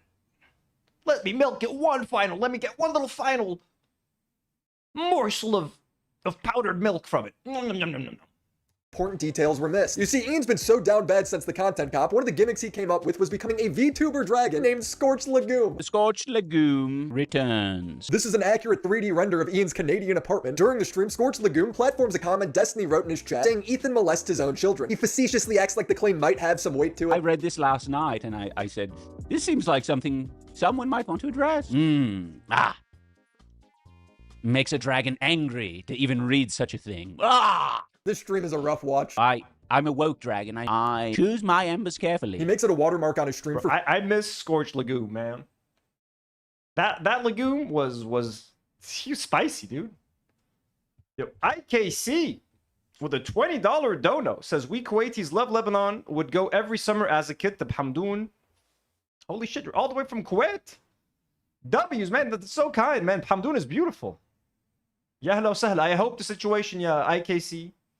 I hope the situation gets better. Hika, you come back. You reminisce of your childhood summers in Hamdoun. Yeah, hello, sahla. Lebanon always welcomes you. That's so very kind. So very generous, by the way. You're being way too nice and way too kind. So we do not deserve this IKC. We don't deserve what you're doing in the South. And I don't deserve this generosity as well. You're way too kind. Thank you so much. Yeah, Hamdoun is beautiful. Let me show you guys Hamdoun.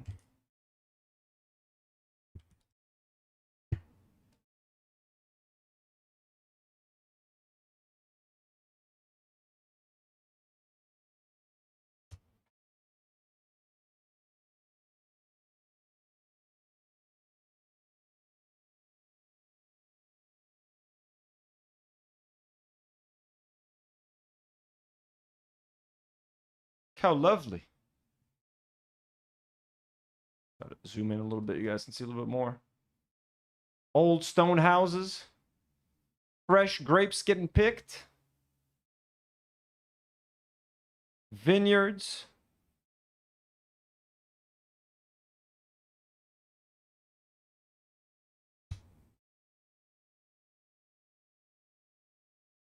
Oh, that's a nice picture. Ah, come on. Why are they so small?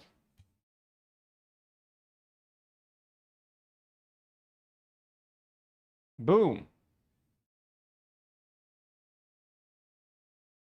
Look at how beautiful this is, huh? Little slice of heaven. Beautiful.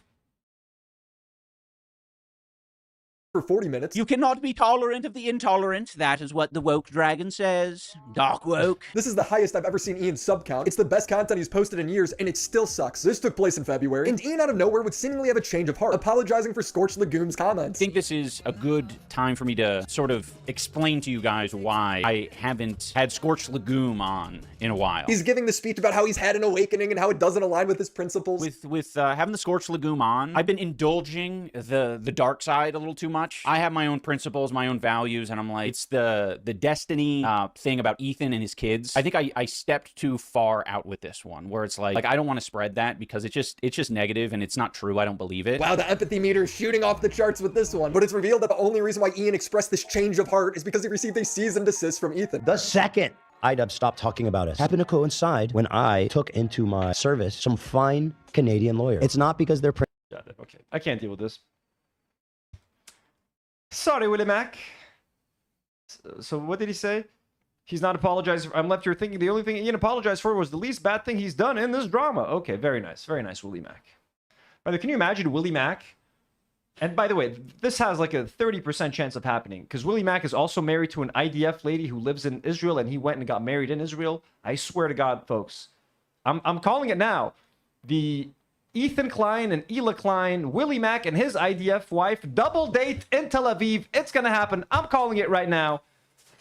But they're going to go on a double date in Tel Aviv sometime. I swear to God, I shit you not, I am sure Ethan Klein and Ela are going to be out to dinner with Willie Mac and his IDF wife. They're going to be into... Isn't life great here? It's so nice. Hey, Ethan, I look up to you so much. It's going to fucking happen. They're going to be fucking having dinner just a couple hours away from me. Together, drinking in Tel Aviv. Can you imagine that fucking blunt rotation? Ethan, Ela, Willie Mac, and his IDF wife. Imagine things get a little spicier too. You know what I mean? Two couples looking at each other from across the room. We saw you and liked your energy. That's all I'll say there. Ugh. Oh, Willie Mac.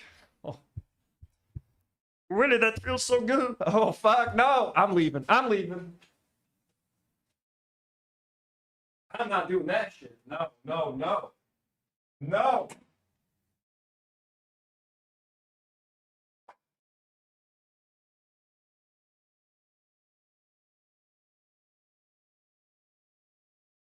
This is why the button was made. This is why the button was made. This is why the button was made.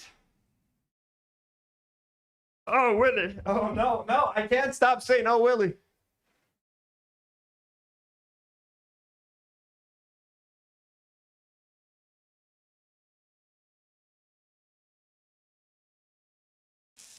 Sorry, I'm just thinking. Oh, Willie. Oh, no, no, no. Okay, I can't. Sorry, I gave you guys something disturbing to think about, though, huh? Gonna be drinking in Tel Aviv.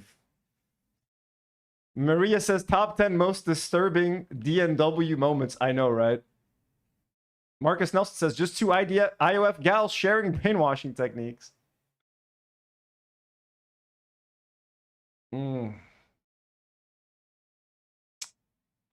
What happens in Tel Aviv stays in Tel Aviv, folks. The Tel Aviv Nats. Haley says, Anthony, you will be served papers from when you land in the States from me. No, Haley, don't sue me. Yeah, that was nasty. I'm sorry, guys. I'm sorry. Before you heard it, I had to say it, and I had to imagine it before you guys ever imagined it.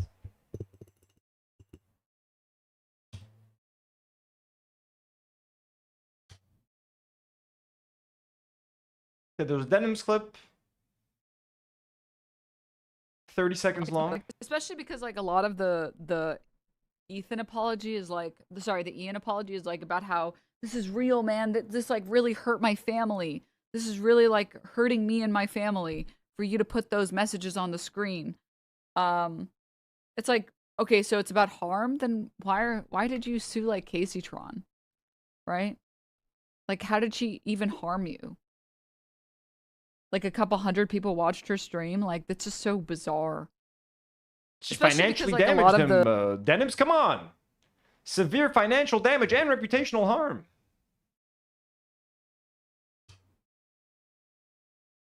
So this was interesting. Wow, who's a YouTuber, says Ethan Klein is threatening to sue me. Wasn't this person like an ex-Hassan mod or something? Hassan Piker's TikTok editor. That's right. Okay. Concerning Ethan Klein. So he made a video. Ethan Klein. 1, 2, 3, 4.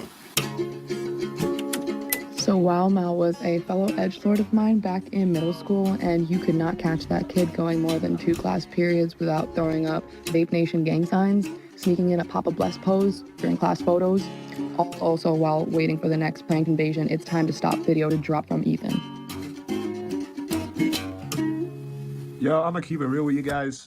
I lost the Wow Mal mask, bro. I can't fucking find it, bro. Seriously, it's fucking gone. I don't know what to do. I got this Frankenstein mask I got for Halloween. Okay, guys, I just looked through my emails, right, bro? And I saw something that's a little bit interesting. Maybe you guys should know about this. Ethan Klein is going around suing people who has wronged him. And it's usually big names like Ian, Hassan, I don't know, some other streamer. I don't know anything about this shit. I don't know what Ethan is talking. I don't know the drama. So imagine my shock when I see I'm actually one of these creators being threatened with a lawsuit from Ethan Klein. What did I do to this mother guy? What did I do to this guy? I don't want to say anything that gets me in more trouble, dog.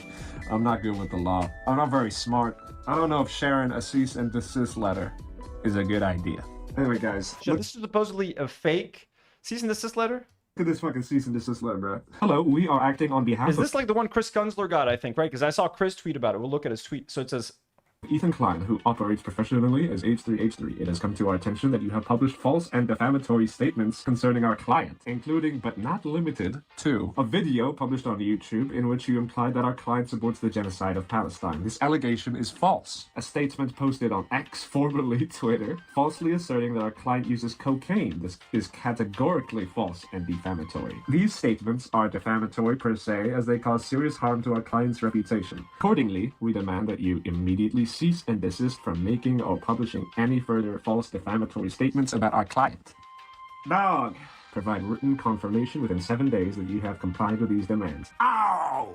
Fuck, dude. Fuck! I'm gonna get sued by fucking Ethan Klein, bro! Please be advised that if you fail to comply, our client reserves the rights to commence legal proceedings without further notice, seeking damages, legal costs, and injunctive relief. That's 3 things he could sue me for, bro. What the fuck? Damages? Me? How are you gonna sue me, bro? I got nothing! Please be advised that if you fail to comply, our client reserves the right to commence legal proceedings and at further notice, seeking damages, legal costs, and injunctive relief. That's 3 things he could sue me for, bro. What the fuck? Damages? Me? How you gonna sue me, bro? I got nothing. I'm broke as hell. What the fuck you gonna get out of me? You gonna sue me into oblivion? I am working we all broke, man. Minimum wage job at a fast food restaurant, bro. The fuck you gonna get out of me? You want 5 quid, bro? Please don't take my 5 quid, bro. I'm broke as fuck, Ethan. I once got caught on TFL rail, right? I was using a rail card that wasn't completely accurate. When they caught me, I just told them to kill me, bro. I can't pay a full fucking ticket, dog. Just do it. Just fucking kill me, dude. I can't pay the fine, bro. Just kill me, bro. When our client uses code, listen, you can get around this. Yeah, Chris Kunzler mentioned this. He said about 3 weeks ago. About 3 weeks ago. 1 second. Hassan Piker. About 3 weeks ago, a deranged Ethan Klein fan sent me a fake cease and desist letter pretending to be a real lawyer. Ethan Klein should be ashamed of himself. This is what happens when you build a community who think lawsuits are a fun game to silence critics. So he apparently has also gotten one of these fake cease and desist, which is like, yeah, this funny new, I guess, H3 fan activity where they just go around emailing anyone who's ever talked shit about Ethan a fake cease and desist letter. Lucky for me, I mean, this guy's in the Philippines, so he's good. I'm here in Lebanon. And again, we've not done it. I've not said anything defamatory. I've not done anything remotely illegal.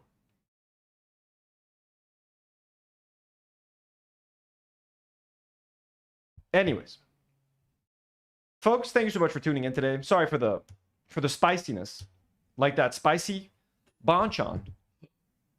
I just saw the spicy fried chicken and I lost it. I lost it. I just have a special kind of hatred for these white, centrist, fake liberals. Specifically from the H3 family. We actually care about Palestine. We just shut the fuck up. Just eat the fried chicken. Eat the chicken! Okay, just stop talking about the chicken. Guys, thank you so much for being here. Everybody was way too kind, way too generous. Let me thank you all. My Ator. Ooh, I missed a couple of Ator messages. Ator sent. And Haley D. Haley D. Just slams another. I've gifted. What's happening today? We got like, how many new members? 21. 21 new members. Folks, W's in the chat for our queen, Haley D. You guys are way too kind. I don't even know what to say.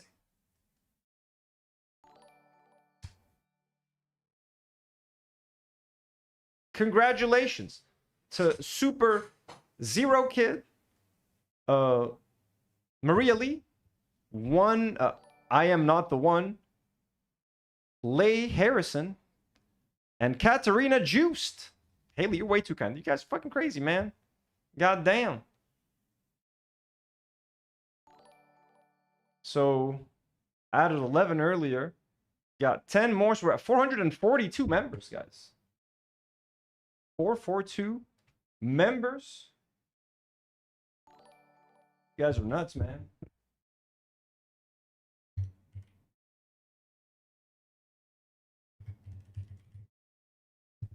God, I just feel better. Listen, I'm at war right now. I'm angry, so I feel good, kind of letting some shit out of my system. Okay, God, it felt good, kind of cursing that person out, though. I'm not gonna lie. Thank you so much for being here, guys. I'm gonna be gone Saturday and Sunday. There's no Do Not Worry for 2 days. Okay, but you guys have a lot of content to go back and catch up on. Almost daily streams this whole week. Sometimes 2 streams a day. Been very active on the channel. The only reason I was late today was because we had a beach day today, Demi and myself. So by the time I got home, had to take out the trash, had to clean the dishes, had to empty the cats, both of their litter boxes, refill them with brand new litter. Was kind of exhausting, man. And like I came, I took a shower after the beach, then I sweat a whole bunch after doing all that work. I was like, God damn, why did I even shower the first time? So it's been a long fucking day. It's gonna be a nice weekend away. And then I'll be back on Monday and I'll be streaming all of next week. I'm gonna be streaming until I leave, essentially. Thank you guys so much. We love you. You're all way too. Oh, Ava Les. Sorry. Ator says Charlie Critical Moist crying over Mike from PA's common sense comment was just too pathetic, and honestly, he's just going to use it as an excuse to not talk about pedo trolls. Others, I think Charlie is done talking about Ethan. To be honest with you, Charlie's never going to mention Ethan again. And Ator sent another message saying these people confuse humanitarian aid with charity, and at the same time, they downplay the awareness provided by Hassan from day 1 to October the 7th. They love moving the goalposts. Absolutely. And Ator sent another one saying, helping people on the ground. MF, this is not a YouTube video called giving help to the poor on the streets. The logic of these idiots is spiritually Israeli. It's the best way to describe the Kleins. Everybody, have a wonderful Friday. Either Friday night or Friday if it's still early. Have a lovely weekend. My ass is hungry. I gotta go eat something, so time to figure that out. I'm gonna add some time codes to this as soon as I'm done. That's what we do, folks. I'm the time code king.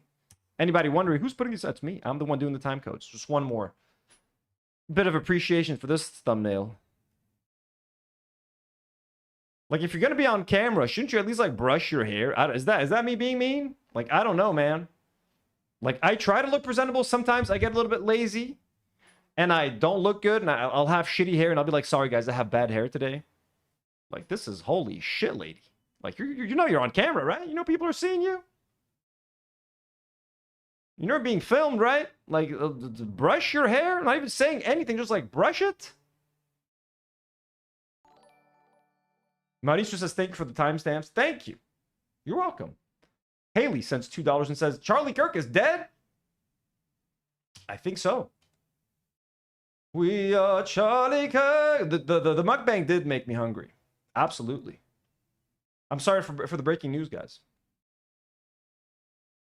Okay. I'm being told it's mean she has curly hair. Okay, I'm sorry then. Kiway2 says that is mean she has curly hair. I'm sorry.